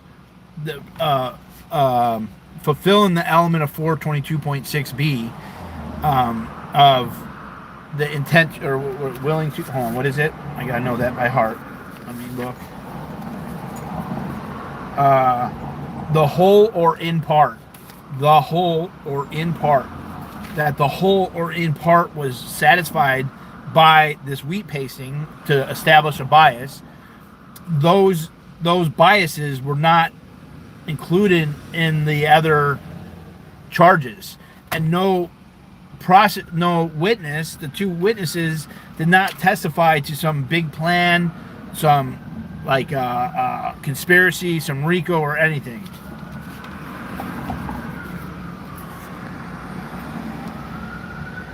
Okay, thank you. We got it, buddy. We got it, buddy. Love for Pakistan.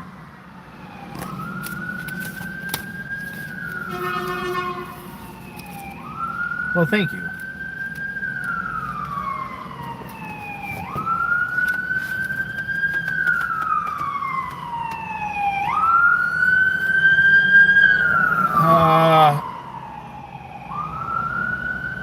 If the court deems that the wheat paste charges satisfies the elements of probable cause for count 7, Mr. Hochstetter asserts that the charges 8 through 11 are not related to count 7 and therefore lacking the required element of bias. Not one witness testified to any evidence for the alleged purpose of intimidation or to the bias or intent of Mr. Hochstetter. Furthermore, no witness testified as to what right was being infringed upon. Wheat paste is made of flour and water. It's natural, organic, biodegradable, non-toxic, and temporary adhesive. It's used all across Los Angeles to affix signs to walls, poles, and wood, and has been used for hundreds of years. Even the initial police report states there was no damage. H. The content of the wheat pasted flowers is protected free speech and not indicative of Mr. Hochstetter's alleged intimidation and interference based on his bias.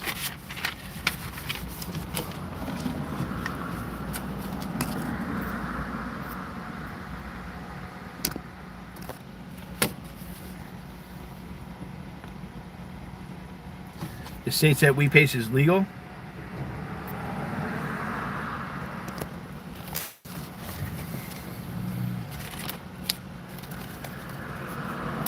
Not done yet. Here's the final argument. Page 12. The witness testified that Mr. Hochstetter put up flyers on the planters with anti-Scientology content, but he did not testify to any true threats on those flyers or the targeting of any specific person. So this is something you guys need to know, okay? If you're going to be a Scientology protester and a professional, right?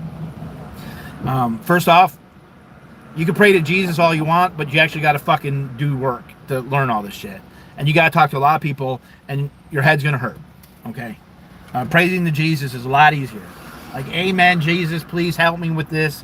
They are bad charges. In reality, we have to not pray to Jesus or Xenu. We have to pray to ourselves, and we need to know our shit, okay? So, in California, the Penal Code 422 revolves around criminal threats. Josiah's case against Patrick Perry was criminal threats, 422, okay? It's true threats, all right? And so the 422.55 is protected classes, ADA, our little wheeled little buddies, LGBTQ, and all the letters that go along with that. And you guys are all extra special, and you get extra special praise. So you're allowed to lie, and you're allowed to do whatever the fuck you want to fucking do, okay? So Josiah's case was criminal threats. The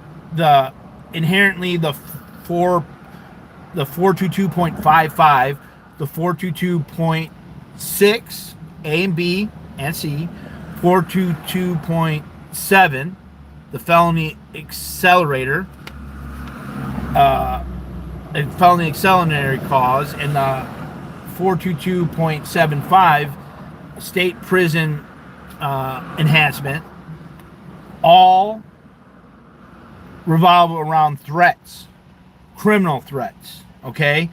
The 422.6B, same with restraining orders, it have to do with true threats, right? Is it a true threat? So the hate crime charges are inherent in like threats. It all has to do with the chapter of threats, okay? And so the 422.6B that I'm charged with has to do with threats. Now, this is where it gets like real interesting, because there is group defamation. Okay, so me putting flyers up, there's like a lineage, there's like a line, right? And so one end is group defamation, and all the way over here is true threats, true criminal threats. Okay? So the prosecutor makes some assertions that I did some defamation with the planters, and accused me of a crime of illegally using a seal, forging or defrauding somebody with a city seal. That motherfuckers accused me of a lot. By the time I'm retired of being a professional protester, I'm gonna have all sorts of crimes. So an improper use of a seal, doxing. I've been accused of doxing. Like, I've had at no less than 10 separate court cases with 10 separate people that I've been accused of doxing, harassment, and stalking. Literally, over 10. I probably have 15 cases of all those. Whether it be a pedo cult in D.C. or a human trafficking cult in California, It's the same kind of rhetoric. So, back to this, okay?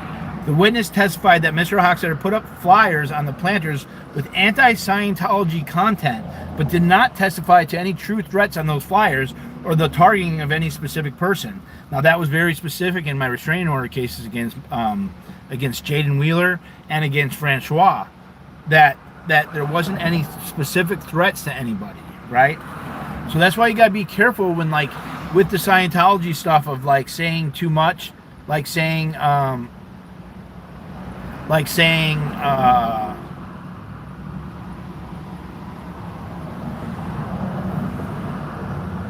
yeah, like saying,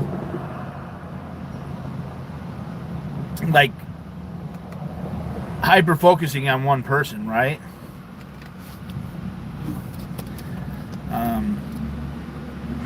Amen, brother. Amen. Amen.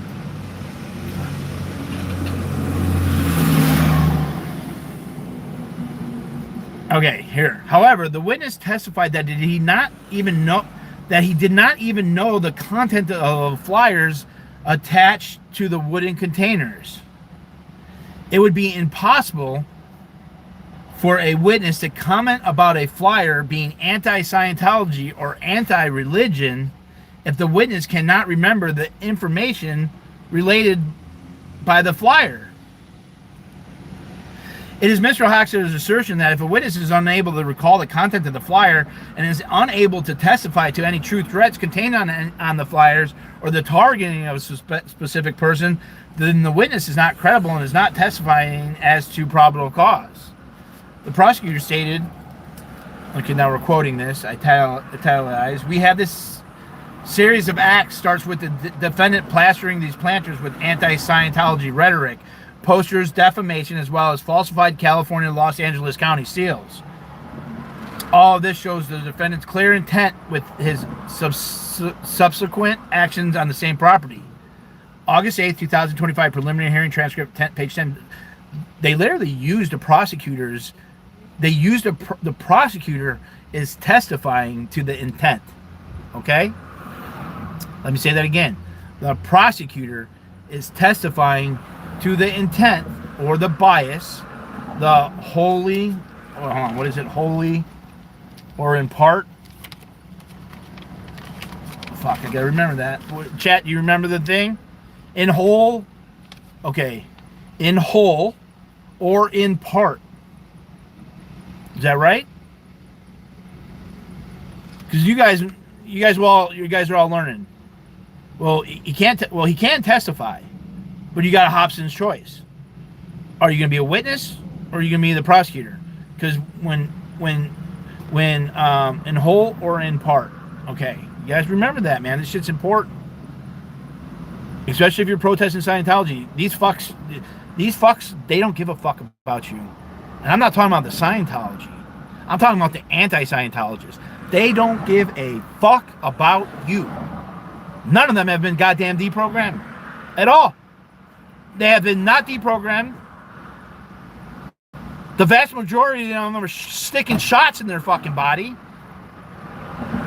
Going from being totally against the AMA to coming back to it. Okay?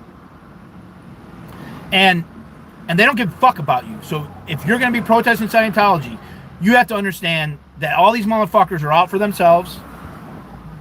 Maybe they have some good intentions, but they're all about themselves, man. That's why you don't see any never-ends coming up on panel on any of the fucking channels. Because they don't give a fuck. They don't give a fuck about you. You're only there for fucking the shit. And I wish that wasn't true. And there's a few that don't fit into that category, but the fucking truth is the fucking truth is the fucking truth.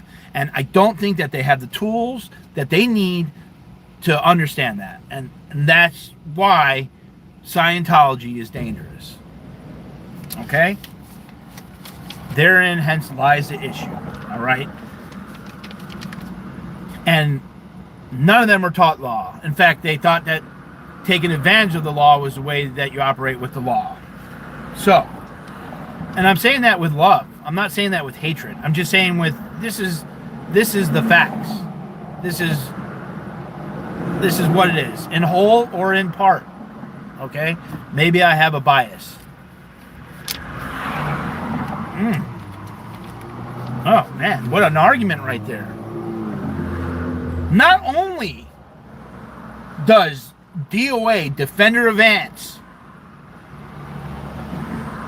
have a bias against Scientologists, but he also has a bias against anti-Scientologists. And how can one claim that this is based on Scientology when people who are not Scientologists has the same effect and belief on them and holds them to the same standards as everybody else? Because no matter, we are all created equal, right? Are we not? Fuck me. I must be manic.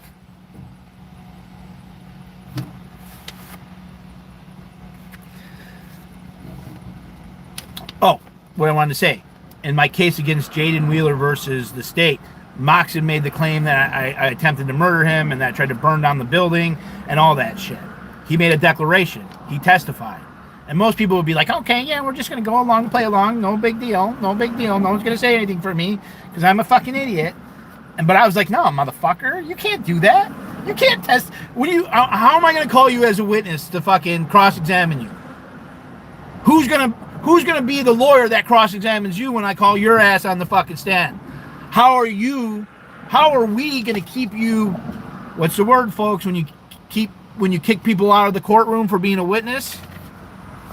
What's the rule? What's that? Sequestered? How are we gonna sequester witnesses when you're the fucking lawyer? You won't even be, you can't be here for any of the testimony. And that's everything.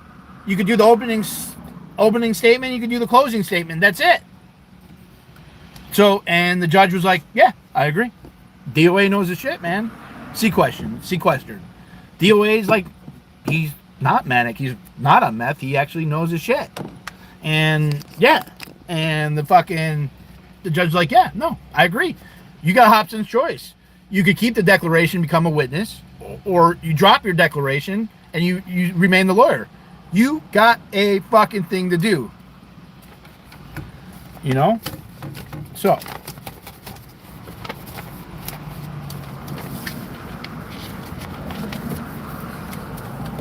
Manic. It's such a broad term. Like, what do you mean? Animated and loud? Is that manic? Are you shouting at chat?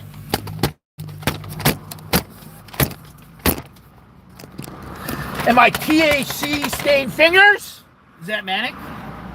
Or is it just theater? As a motherfucking gadfly. I'm getting some energy out, man. God damn, I needed this. Oh, he's manic. I can't believe he's under stress. Writing a 14-page fucking paper and declarations and exhibits and not having a printer and living on the fucking street. And how could he be stressed out about that? He's on the down. He's in the depression mode now. That's check. Bio schizophrenic, psychopath. He's gonna eat some cats or something now.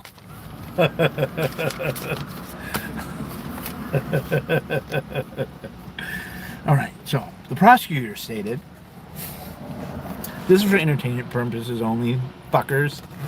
We have this series of acts starts with the defendant plastering these planters with anti-Scientology rhetoric. Posters, defamation, like, oh my God, he posters up.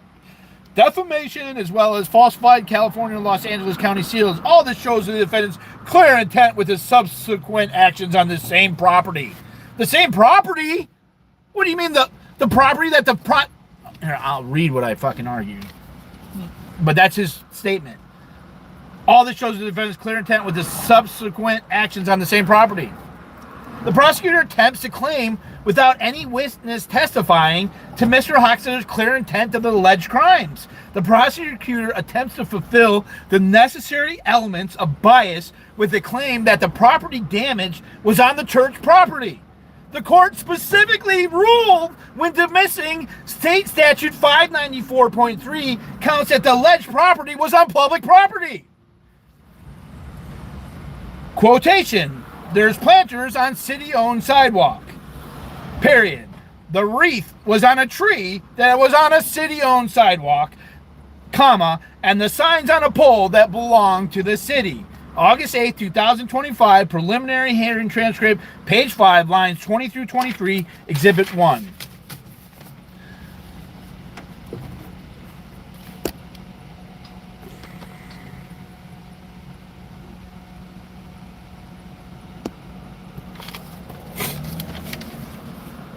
The prosecutor erroneously stated that the crime was on church property and that then used the assertion to further assert that the alleged acts were done for the purpose of intimidating. He did it at the church on property that they own, and that's why it was done for the purpose of intimidating or interfering. Transcript, page 11, lines 15 to 18, Exhibit 1. Don't tell me what to fucking do. I know when to fucking drink.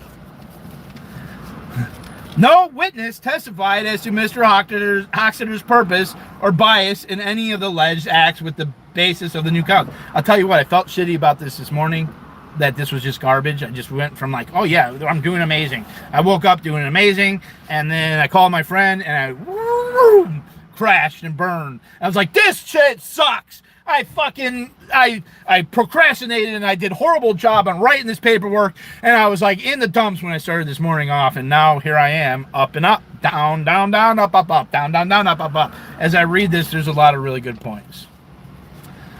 So, the prosecutor attempts to claim that putting up flyers constitutes some kind of pattern of conduct. The temporary restraining order case brought against Mr. Hochstetter by a security guard for the Office of Special Affairs, a corporation associated with the Church of Scientology's corporations, the Honorable Judge Elizabeth Scully made a ruling stating, per CCP 527.6 subdivision B1, constitutionally protected activity is not included within the meaning of course of conduct. See Thomas versus Quintero. Now this is a different statute, but because I've never used my case quoted in a case ever, I feel like, oh God, that feels good. Like, this is my case. Let me put my case in this shit against you, motherfucker. I'm going to use my case citing of the case that I won without a lawyer.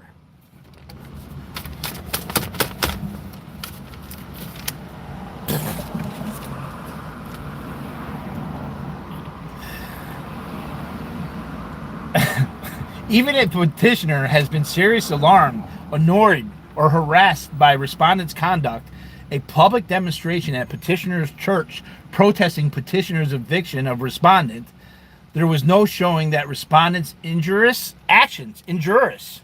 Can you guys put what injurious means in the chat? Injurious. Am I saying it right? Injurious. Injurious. INJURIOUS.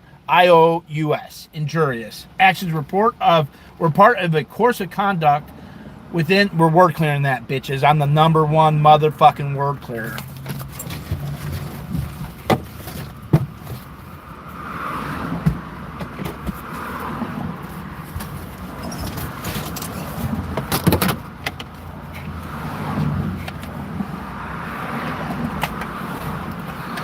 Get on the glorious shit! Tell me it! Tell me it! He's so wrong! Harmful! What is the word? We're clearing the word. I'm the number one word clearer in the nation! In the nation!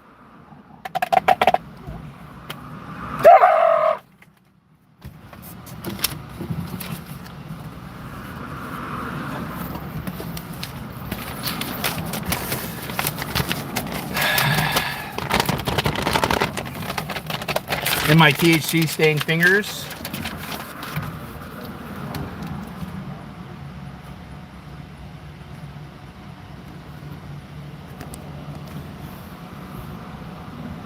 Harmful, endangering, or attempt to cause injury. This has nothing to do with Scientology. Yeah, no, not at all.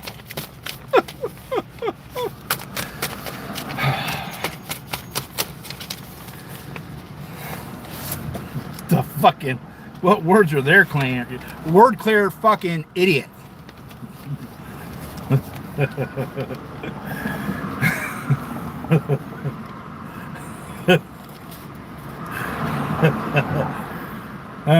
Even if the petitioner has been seriously alarmed, annoyed, or harassed by respondents' conduct, a public demonstration at petitioner's church protesting petitioner as a victim of respondent, there was no showing that respondents' injurious actions were part of a course of conduct within the meaning of Section 527.6, because the conduct constituted a form of protected speech.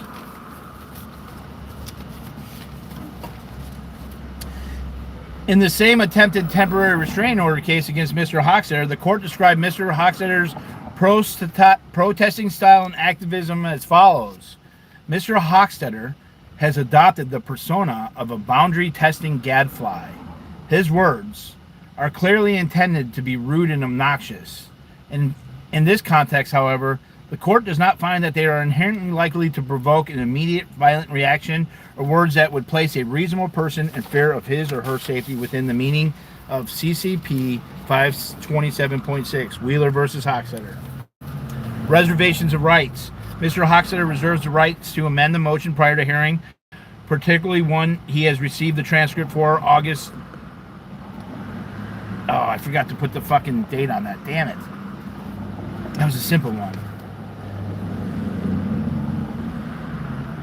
Mr. Hochstetter also reserves the rights to move to dismiss count 1 at a later time. Furthermore, this motion is not intended as a waiver of any rights Mr. Hochstetter may have in regards to all counts. Pursuant to the aforementioned, Mr. Hochstetter requests that all counts and the information be dismissed in their entirety with the except for count 1. Okay.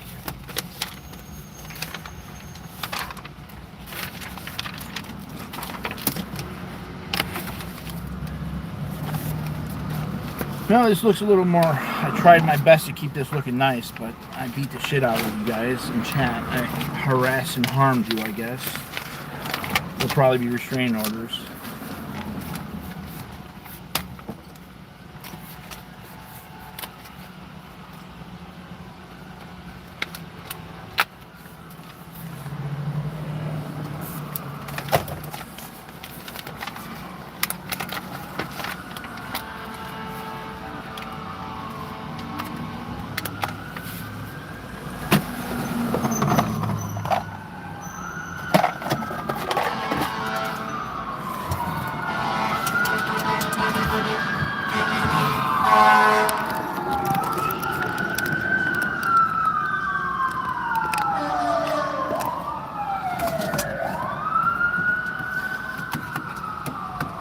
Yeah, I need to do a panel, don't I?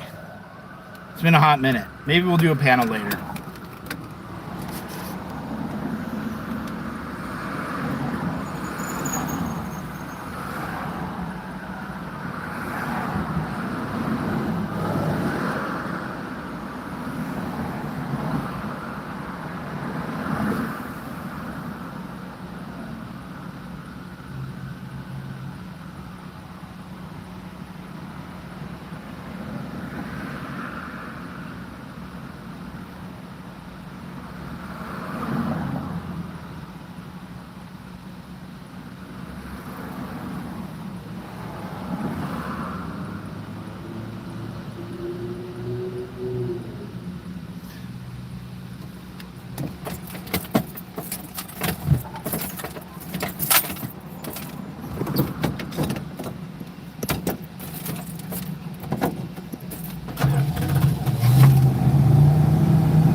feel bad for Nora. I really do. I don't know why I feel so bad for her. I don't feel bad for the others. The others, I have like more like a disdain for them. But Nora, I know. I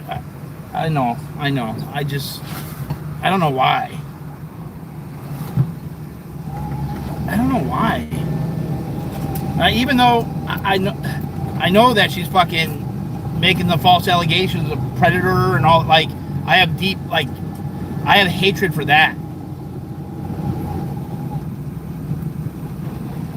Yeah, I don't know. That's I think one of my weaknesses.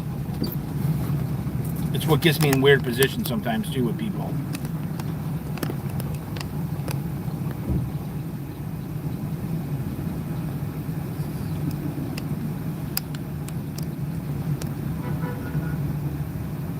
Well, I know she's just proven to be a fucking liar and just like reaching for all sorts of shit. I don't know, guys. I have empathy for people, even people that have wronged me. You know, definitely not everyone gets that empathy. You know, and I've given a whole lot more empathy for Scientology, man. They are products of MK Ultra. Yeah, but that's what Scientology teaches you. That is a product of Scientology. And with all they're doing is handing out shots, these foundations aren't deprogrammed. Like, what the anti-Scientology protests were years ago, they were literally kidnapping people. They were literally kidnapping people and putting them through like a deprogramming process, which is insane. That people would actually risk kidnapping somebody to like try to save them. Like, they believed in it so much that they were kidnapping people. Right? Like, you're risking your freedom to kidnap somebody.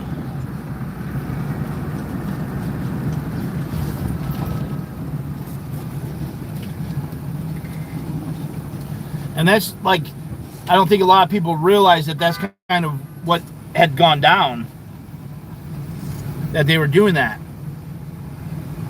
No, I think Nora,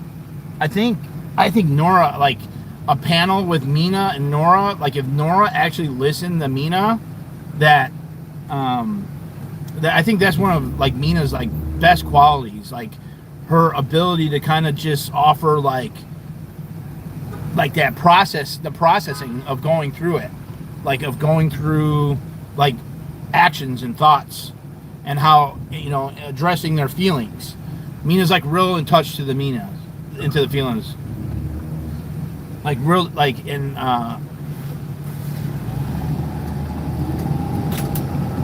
no. So stick a shot in her neck.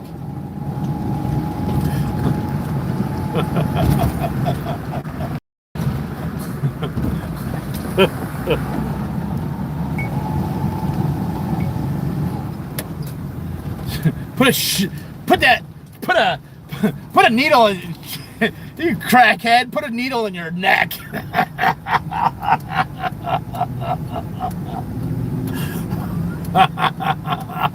You set yourself up for it, I'm sorry.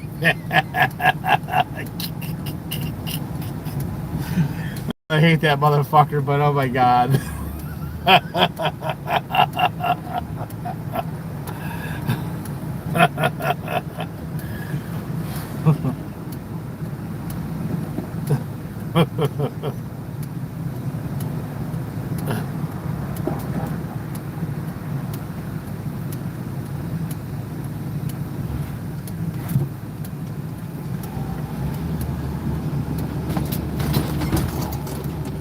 Curb check.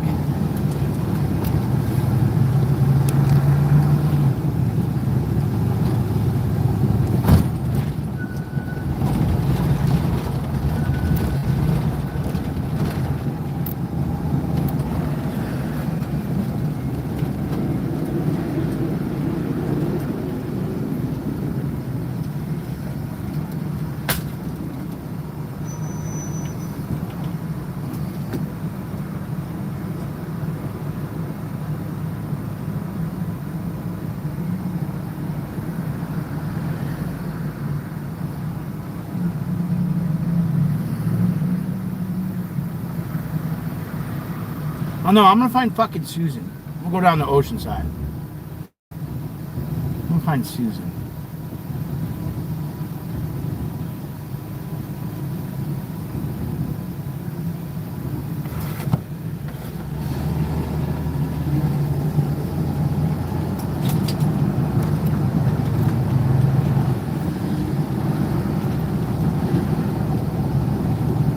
Well, but that's why I got that's why I kind of did a little disconnection thing. I did a disconnection post. Like, Streamer Wars is real important, man. I think I fucking dodged a bullet on that instantly.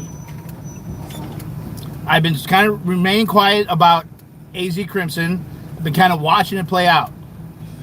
There was numerous chatters that were having issues about what was going on, how it was going on, how it related to me, and how it was my fault, or, you know, not my fault, but kind of my fault, not my fault, but is my fault, like all that shit. And months, I've been watching it for months. I've been paying attention. I've just been watching it kind of play out, seeing how I feel. There was things I felt weird about, and, you know, it's like, it's not enough to speak up or say anything. You know, do I create waves? You know, the trolls love when I fucking make a favorite pastime. It's their favorite pastime.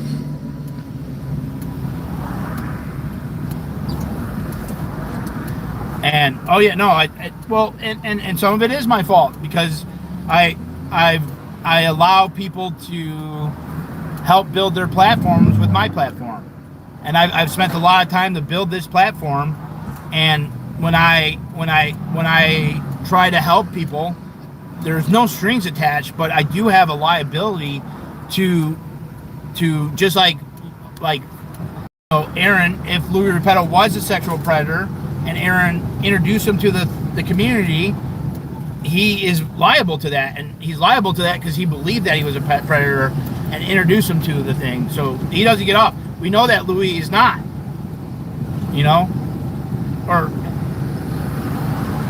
I believe in Louis. Can he at some time do something inappropriate? Has he ever done anything inappropriate in the past? I don't know. Just like I don't know that about any of my friends or family or anybody, right? But I saw Charlie, which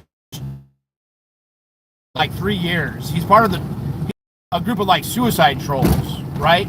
At least that's in my head.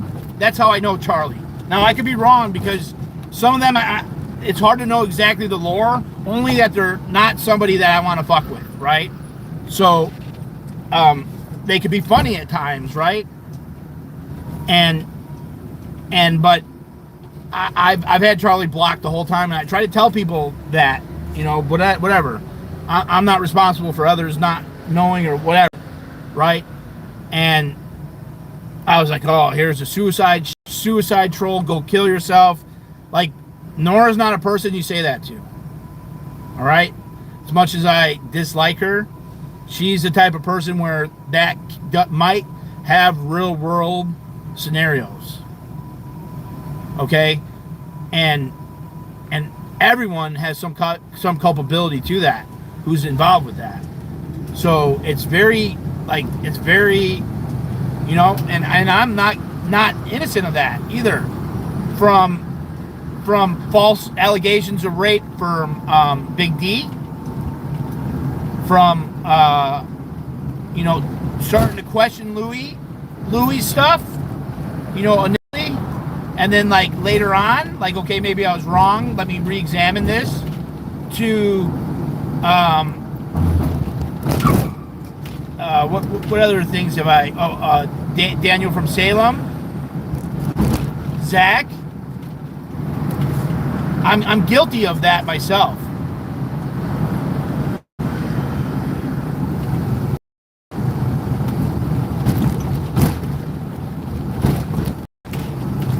And what you gotta understand is there's trolls, and then there's like deeper trolls, right?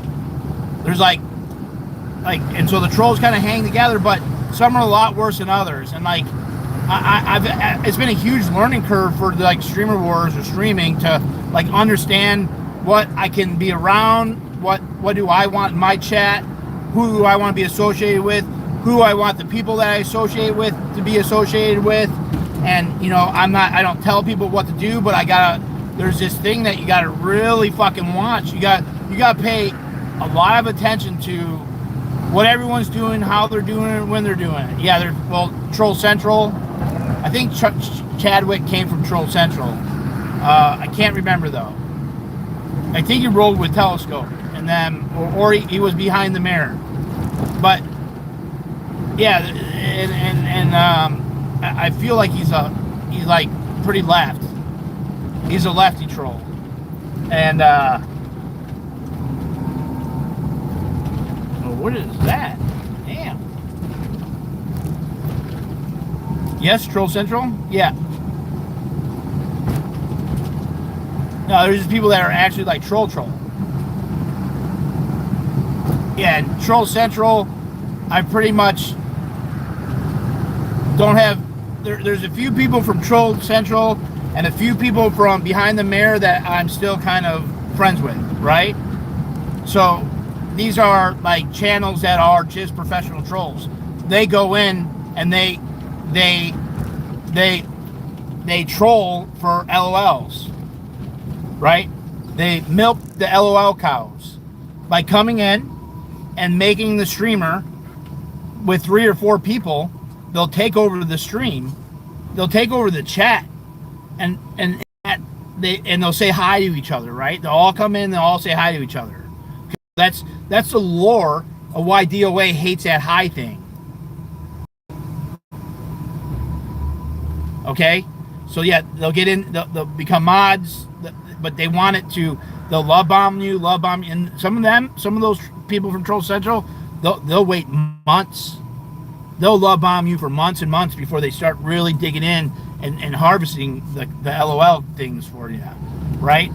And a lot of them are like suicide, like, oh, go fucking kill yourself, you know. But this is the internet, man, and so this is something that why I believe I am like a professional in like the streamer wars, and this is why this is my thing, because all this is important to understand and know. And I disconnected from whole group. You know, I disconnected from the whole group because of all these different people, right? And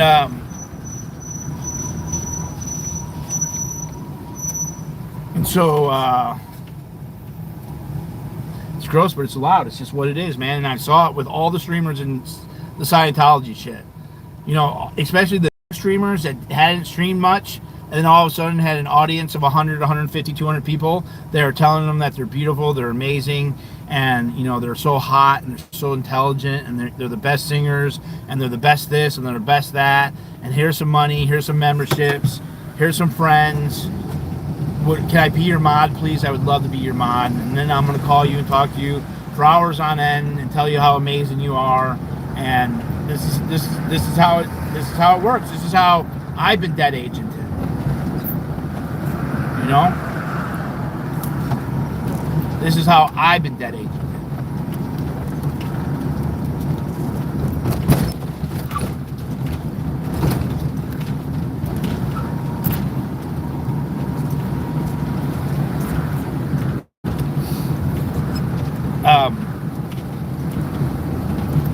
And it's sad because some of the people, like Anarchy Princess, Pluck,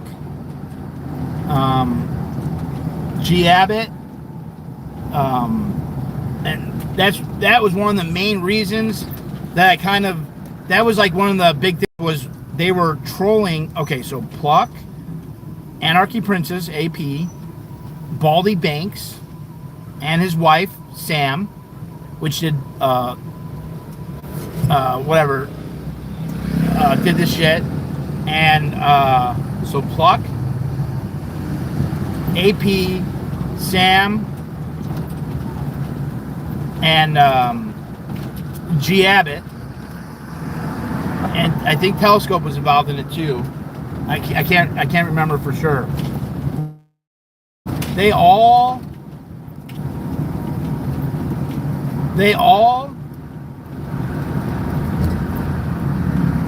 were involved with fucking with this woman who had like schizophrenia. right? So what they were doing were they were going into the chat, and the person who actually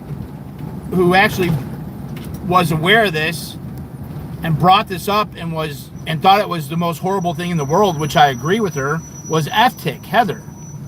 F-Tick was just in whose chat was she in yesterday? She's with the haters. She's a big hater now, and that was a big for her, and that was the final straw for me with Pluck, because F-Tick was really pushing hard to get rid of Pluck. She did not want me to be around Pluck. I think she wanted me all to herself. Mary. Yep, her name was Mary. And Mary, so they were going into the chat, and Pluck was messaging F-Tick, and F-Tick was like kind of baiting her, and F-Tick was like, you know, like, why are you guys doing this? And Pluck was like, oh, I don't know, it's just what we're doing. You know, it's fun. And that was like, okay,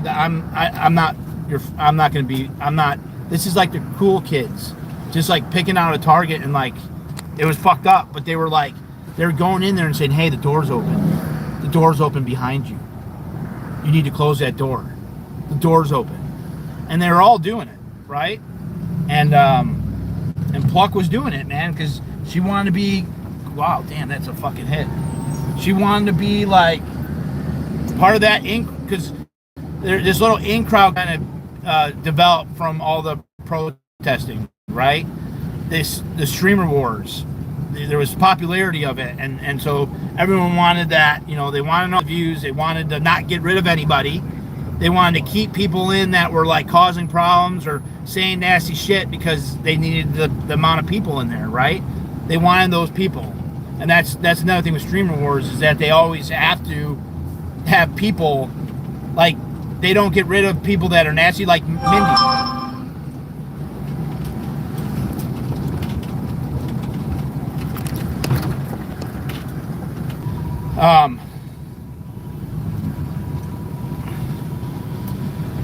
And so I was like, all right, that's fucked up, man. And when I went back to the J6, I drove all the way for the second anniversary of J6 or the third, and I was advocating for Taylor Toronto that time, and I yelled at Pluck. I was like, what the fuck are you doing, Pluck? She was with Baldy and Sam, and I called Sam. I talked shit to Sam because Sam was trying to fucking dead agent me. So I went up, I was like, you fucking dumb bitch.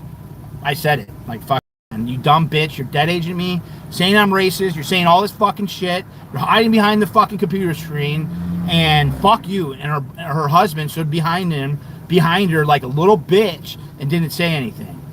And then I was like, Pluck, what the fuck? You got Telescope in your chat? He's talking about eating my fucking cat. Telescope's part of their little like cool kid group because they're telling people to go kill themselves, and they're trolling these people. I'm like, I don't want to do anything with any of you fucks. Fuck all y'all. Fuck all of you. I don't want it. That's disgusting. And so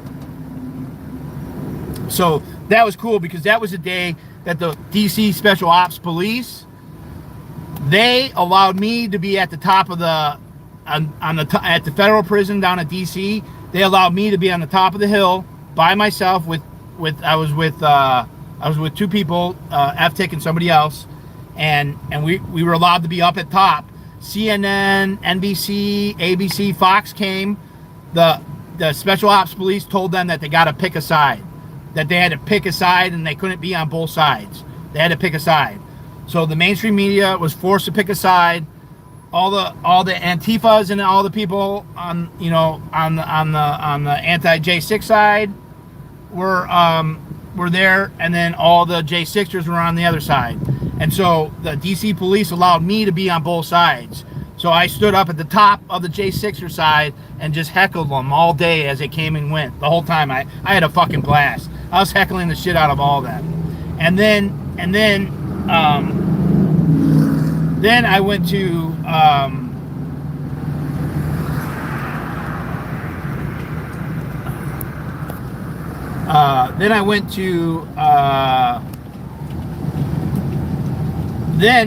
when I saw Baldy came with the wife, Sam, because Sam never come out. It was my first opportunity to call her out, be like, fuck you, fucking dead aging piece of shit. Fuck all y'all motherfuckers. You guys are with this dude, they're talking about raping, like, fuck all you guys. You guys are here all just for the clicks and views. I want to stay neutral, and we're gonna have people in there like it's neutral. So I fucking was like, no. And but so I went over to the Antifa side, or the left side, or whatever, anti-J6 side, whatever, however you want to label them, right? And the dude stopped me. He's like, what are you doing here? I was like, I'm friends with Mina. Fuck off. I was like, I'm friends with Mina. And he's like, okay, cool. So I just went right past, and I went right to Sam, and I was like, fuck you, man. Fuck you, Pluck. And then Pluck was a victim. Pluck became a victim, and she compared me to her uncle that did some type of essay on her. Because I tapped her on the shoulder because it was super loud. I tapped her on the shoulder, and I wasn't trying to make too much of a big scene. And you couldn't hear anything because there was like 5, like, sticker chicks got like 10, you think, talk about megaphone gods and hailing to the megaphone gods. She's got horns going all over the place, a 75-watt horn. So I tap Pluck on the back. I'm like, what the fuck? You got telescope? What the fuck is going on here? And then so she said that she compared that to her being molested or raped or something. I don't even know the story. I don't want to know the story. I don't care. I was not to be compared with whatever the fuck that was, for me not being okay with that shit. And Pluck had been my friend. I really liked Pluck. Like, I stayed in a lot of hotel rooms with her, and like, she did a lot for me. She's the reason why I first started protesting. But like, I drew my line at the fucking, that schizophrenic, that lady, you know, being like mocked for fucking some type of fucking content. Or I wasn't cool with it at all. And that was my boundary. She's not a victim of it, right? She's not a victim of me. I set a boundary. I was like, you're not going to compare me to some type of sexual deviant because I had boundaries.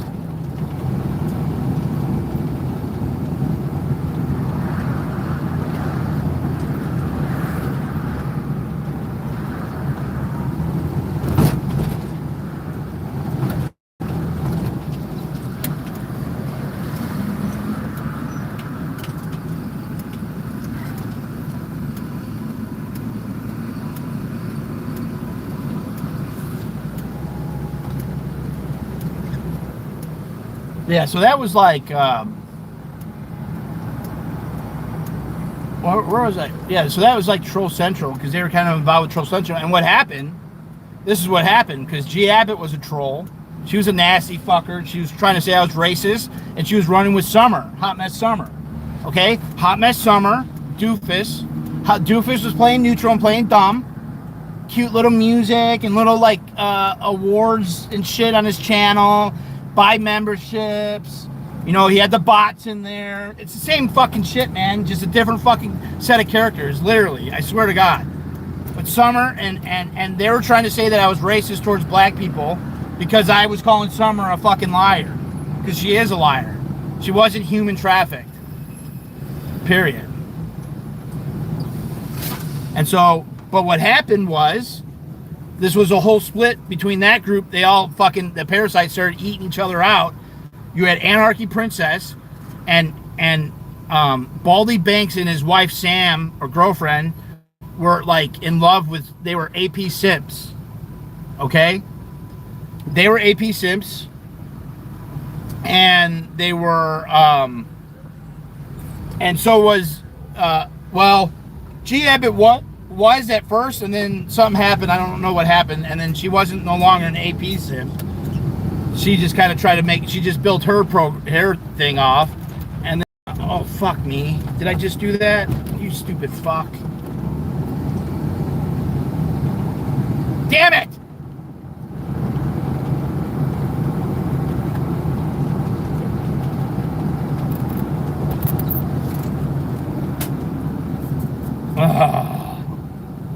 Wrong fucking move.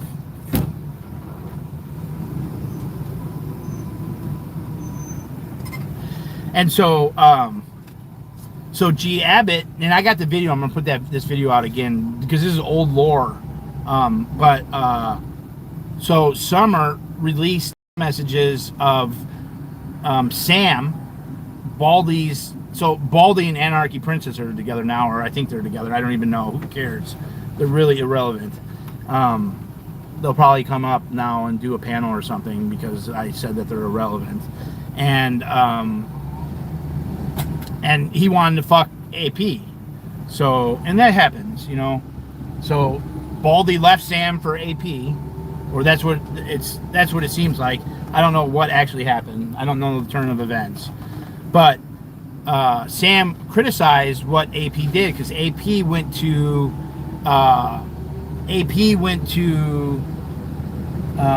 Mickey's house, okay, and so Sam was criticizing AP to G Abbott, and so G Abbott fucking called them all out. She burnt all the bridges. She's like, "Fuck you, Sam," and she released all the messages. So Anarchy Princess is the type of person who can't take any criticism at all. She's always right and never wrong. And so she fucking that caused a strain with Baldy Banks and her. So I really poked at that bear, right? And I made videos about it, and I shared all the screenshots, and that kind of broke up that whole group. That was kind of like the ending of it all, when they all kind of turned on each other. Which happens. That's where the parasites happen.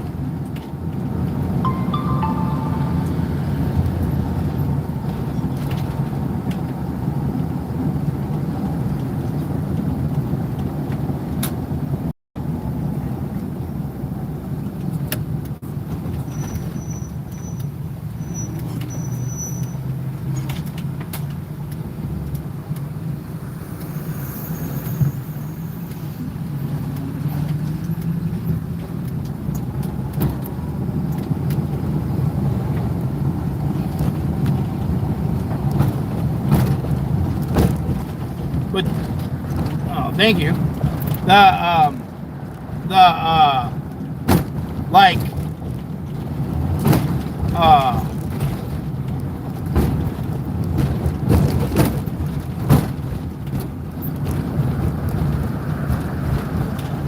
Oh no, you protest. Oh, it's just one streamer that protests. The rest are just talking heads on panels, right? That's how it works. The talking heads don't have power without the streamers. They try to exist, but they only exist with the streamers. Another rule of streamer wars. Hopefully you guys are taking notes.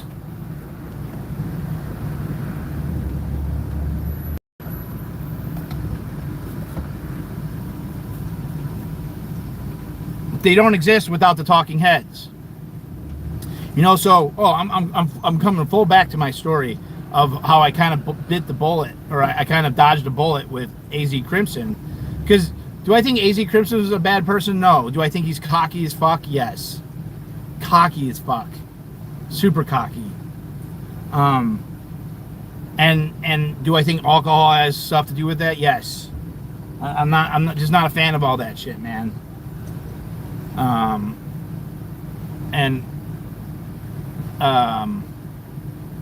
I'm glad that he's been talking a lot of truth about, you know, Becky and Danny and some of these other ones. I don't know why he had to like possess all that information about Danny for so long. You know, how Danny was just kind of a scumbag. You know, never came up in panel and talked about it.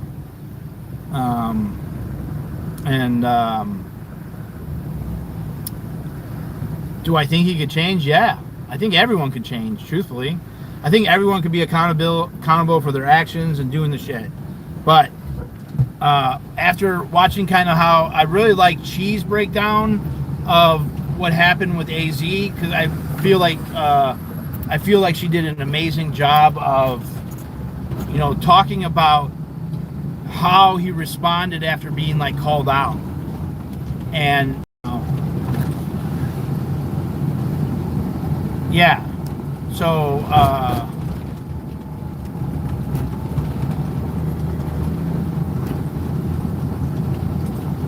thank you, Abuse. That's the lore. You guys are getting the lore. Yep. Exactly. Exactly. That's it. That's it.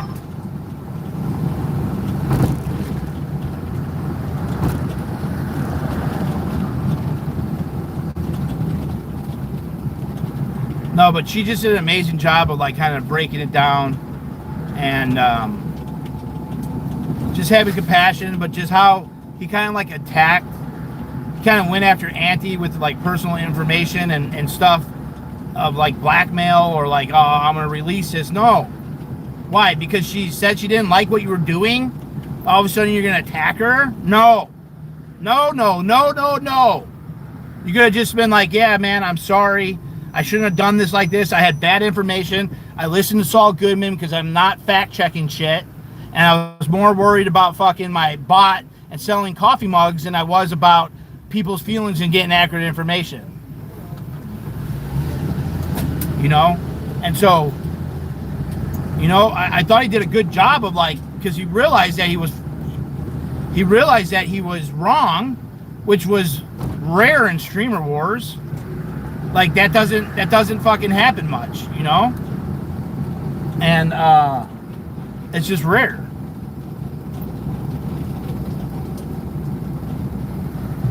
And so I was really impressed. I was like, oh man, like AZ Christian, like I had bad feels about him, but like I just watched him like take accountability. But then he kind of went after her. Auntie was kind of beating it that, you know, Auntie should have stopped. I feel like Auntie went like was beating it, like you got this man on the ground and you know he's said that he was wrong and you took a couple more whacks at him.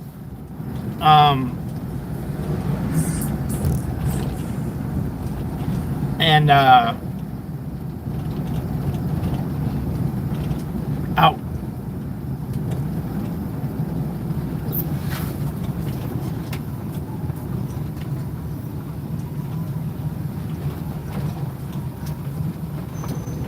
I'm gonna get my tire real quick.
I thought it was 225.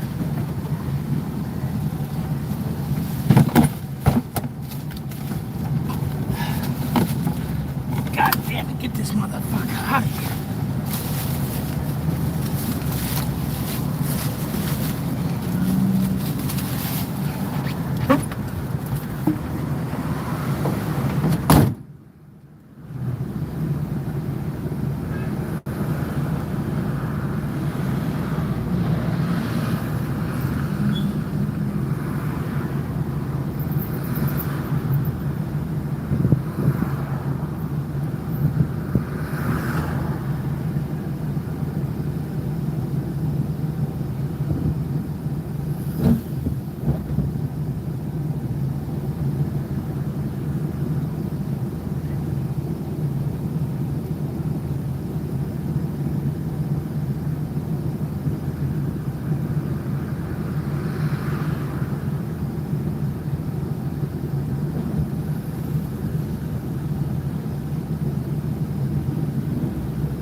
What happened?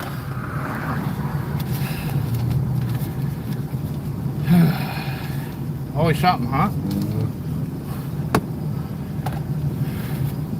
No, I got my tire. She delivered a tire to me yesterday in Long Beach, pretty much.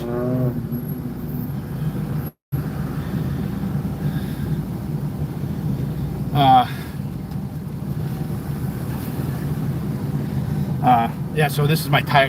They've done my tire before. $30 to get it done. So it'll be done in about 2 minutes here. You remember me. It's hard to forget the dude with the crazy RV. It was like $30 last time. Okay. So I got my spare tire. I'm gonna get a new tire on there.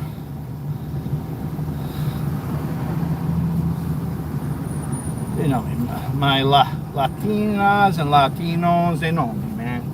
We cool.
All right.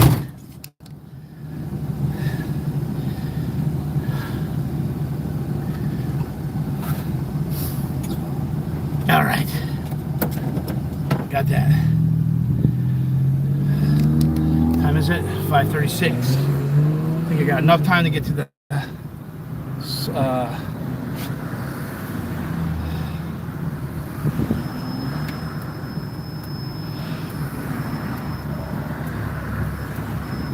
$30 to get the tire on.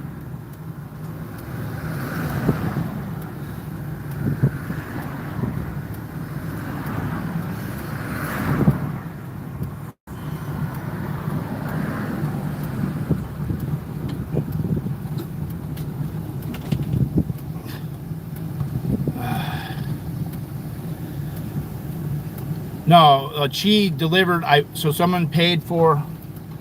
Dude, seriously? Someone paid for the. You're not letting me over, Dick? I'm gonna go over, dude. I don't give a fuck. This guy's an asshole. You're an asshole, dude. Fucking prick.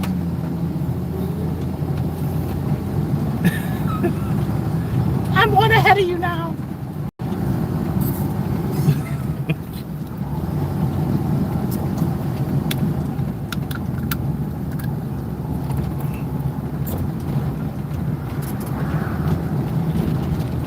Hold on. I gotta make sure I'm always confused. I think I gotta go left here.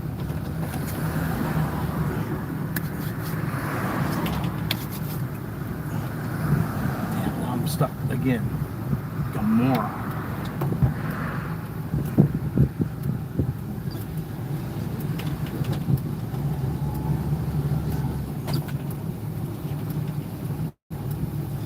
There's Scientology. Where's Scientology?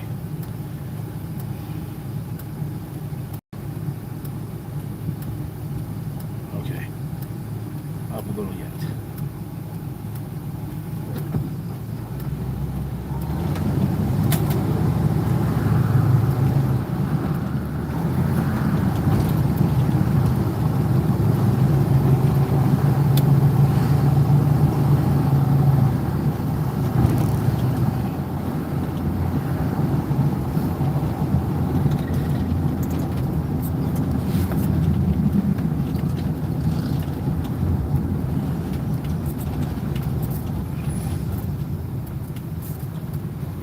Might have something to do with the stickers.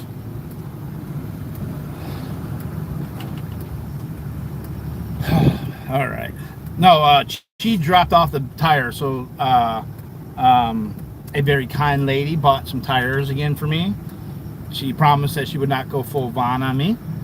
And she sent money and I got 3 tires. And I actually got 14 ply tires this time, not 12 ply. And they're more of a truck tire. So I'm going to see how those go. The 14 ply, like the tires go on thickness,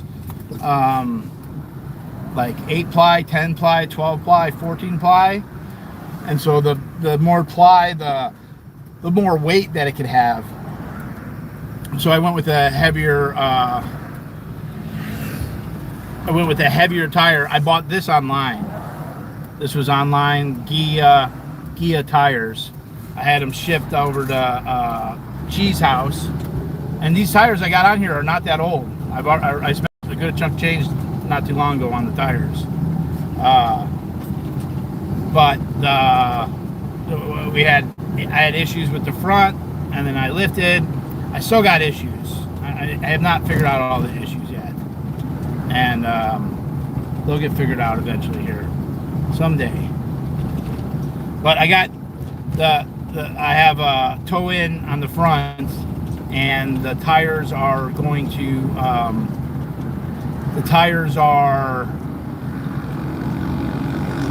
gonna just have them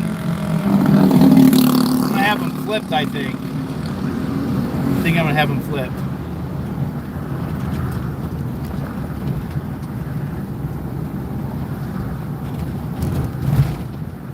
I don't want to go down here either. God damn it. I don't want to be accused of fucking stalking or something. I gotta fucking make a detour here.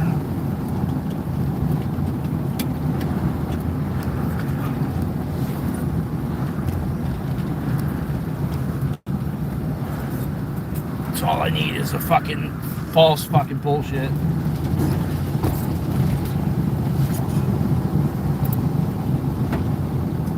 Go down a block.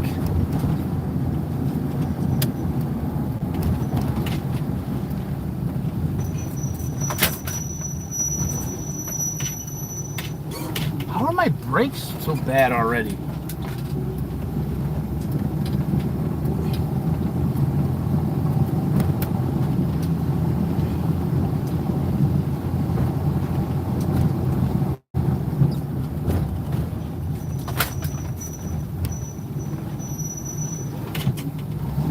Down even farther. I hung out with this guy right to the right here. He came home drunk. I was hiding from the police. I made friends.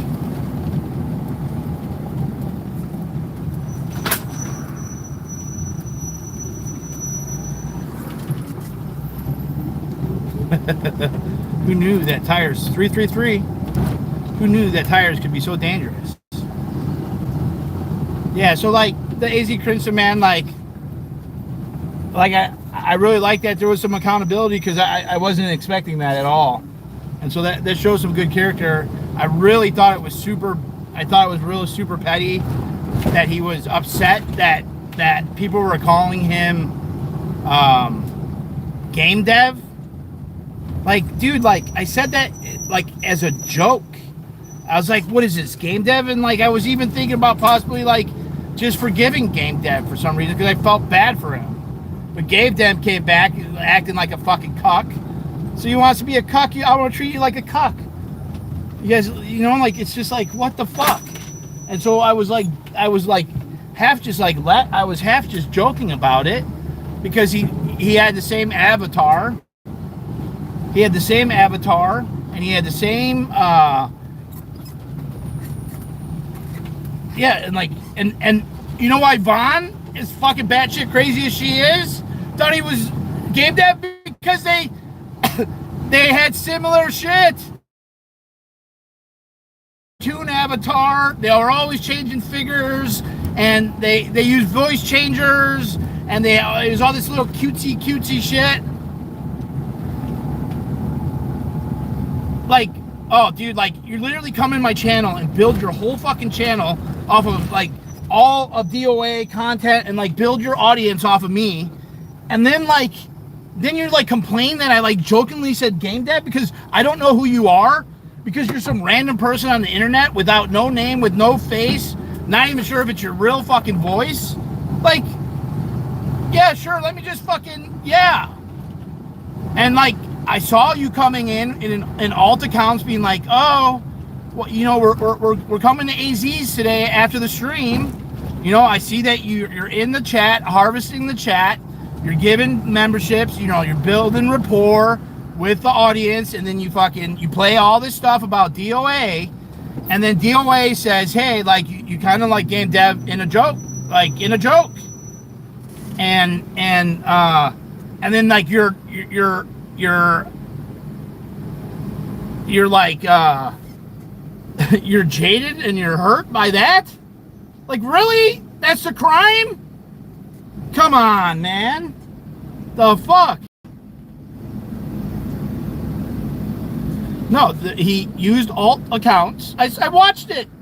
It's the same fucking thing. It's just years later. I watched it, you know, it'd come in with the alt and be like, oh, you know, AZ's doing all that work over there. Are you guys going over to join him? He's putting in a lot of work over there.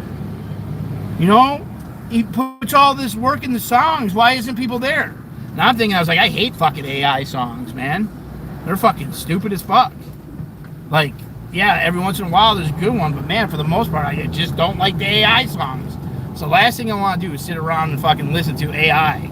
Somehow every AI song sounds familiar. And so, yeah, it wasn't my thing, but yeah, no, yeah, go over there. I would check in, see what's going on in chat once in a while. And then I started getting text messages about gang. Why is gang in there? They want you dead. They want you in jail. And they were right. And I was like, all right, I'm paying attention.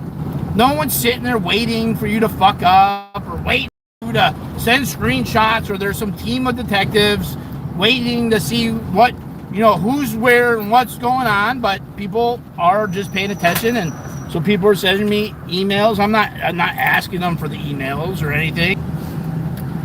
Yes, thank you, Kathy. And I got one on, and so I'm going to wait to figure out how to get I need to get the front aligned and the toe-in fixed, and then I'll put the other 2 tires on the front. And the tires in the front, I didn't realize this why I was having so much rubbing, was because my tires were the wrong size. They were a size larger.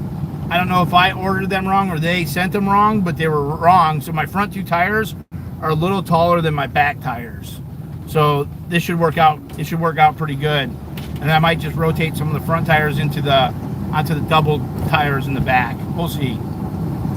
But thank you. That helped just kind of try to get me squared up here. Just trying to get squared up.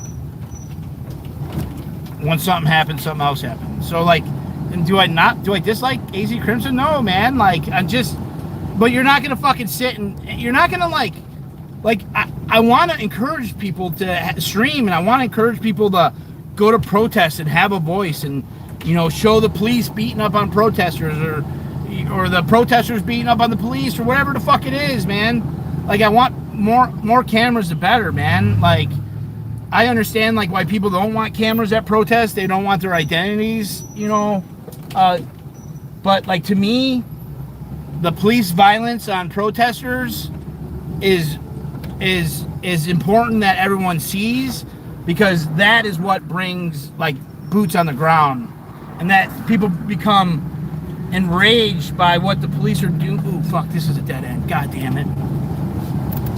I've been here before.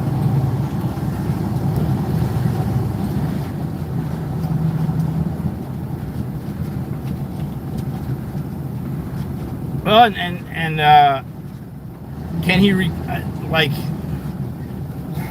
and this is the thing, when you use my chat, like if you use someone's channel to build up your channel, inherently those people that are in your channel are fans of the person that they came from. So if that person is like, hey man, I don't like what this person is doing, and they're either going to be like, oh, I don't care what D.O.A. says, I do my own shit, I go wherever the fuck I want. Some people will be like, yeah, I agree with D.O.A. I'm going to go in, I like AZ, I'm going to go in the comments and be like, hey man, I think you should do this or that, or I think you should do this better or not better, or, whatever it is. They're going to decide if they're okay with whatever the newest thing is that D.O.A. is not okay with. They're either going to agree, disagree, or think it's not important at all. So it's one of the three. But that's not my fault. If people unsub from you or don't follow you anymore, don't go into the chats, that's not my fault. What will happen, though, is that all of a sudden you have to make a decision. Was it right? Was it wrong? Was I right? Was I wrong? Do I double down? Do I triple down, or do I just admit my fault and try to be better? And that's not up to me. That's up to someone else. And does he even know who Chadwick is? I don't know. Probably not. Maybe. I don't know. I have no clue. Is there a good chance that if he doubles down or triples down, that you're going to see D.O.A. is a fraud, Dad, Aunt, DOS, and all them in there, showing support and buying memberships and throwing money? It's a tale of the streamer wars, man.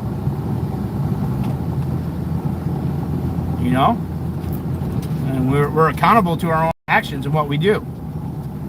And we don't necessarily have to be sorry, but some people might have feelings about that. And then what happened was that all of a sudden people that have been involved in my chat were having issues, and all of a sudden there's asking these open-ended questions that are accusatory questions, and to people that are some of my biggest supporters and my friends. Like, you're just not gonna like make those allegations.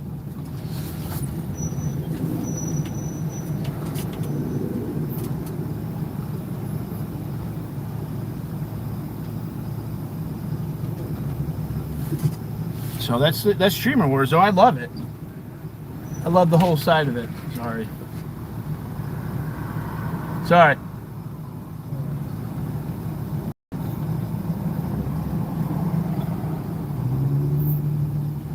Where the fuck am I? I'm on this side.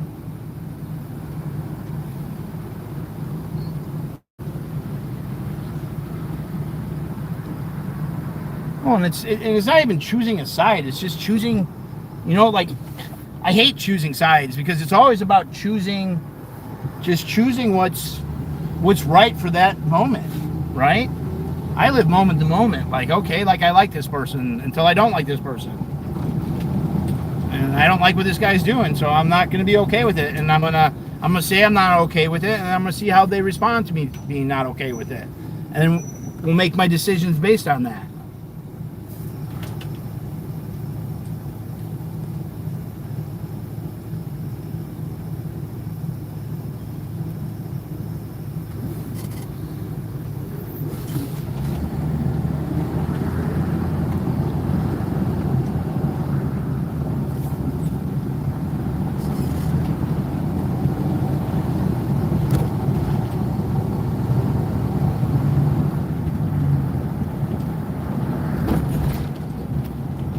Damn, that hotel has adult movies and water beds. Damn, why have I never seen that sign?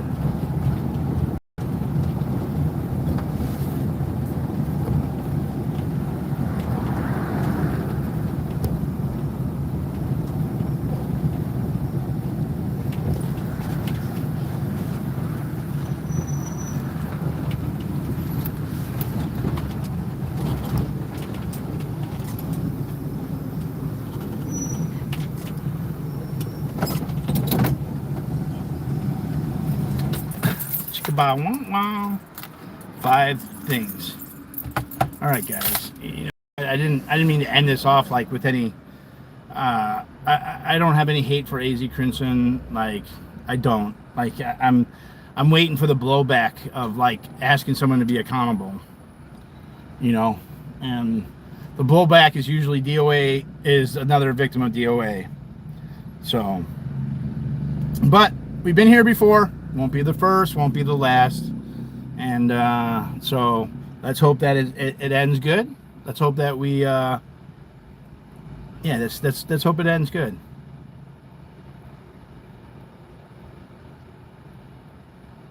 You filed your paperwork. Good job.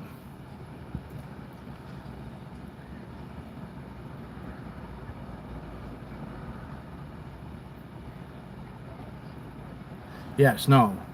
This is all about love. We're going to do it with love and compassion and everything else. Just be one with it. All right. You guys have a wonderful, enjoyous day. I might be live again tonight. I might just go and fucking treat myself to a fucking nice dinner and pass the fuck out and watch a movie. That's probably what I'm going to do. We can't get all along. It was nice seeing you in my chat. You know who I'm talking to. You're loved. You're special. You're all special. We're all equal. None of us are better than each other. Thank you. Have a good day.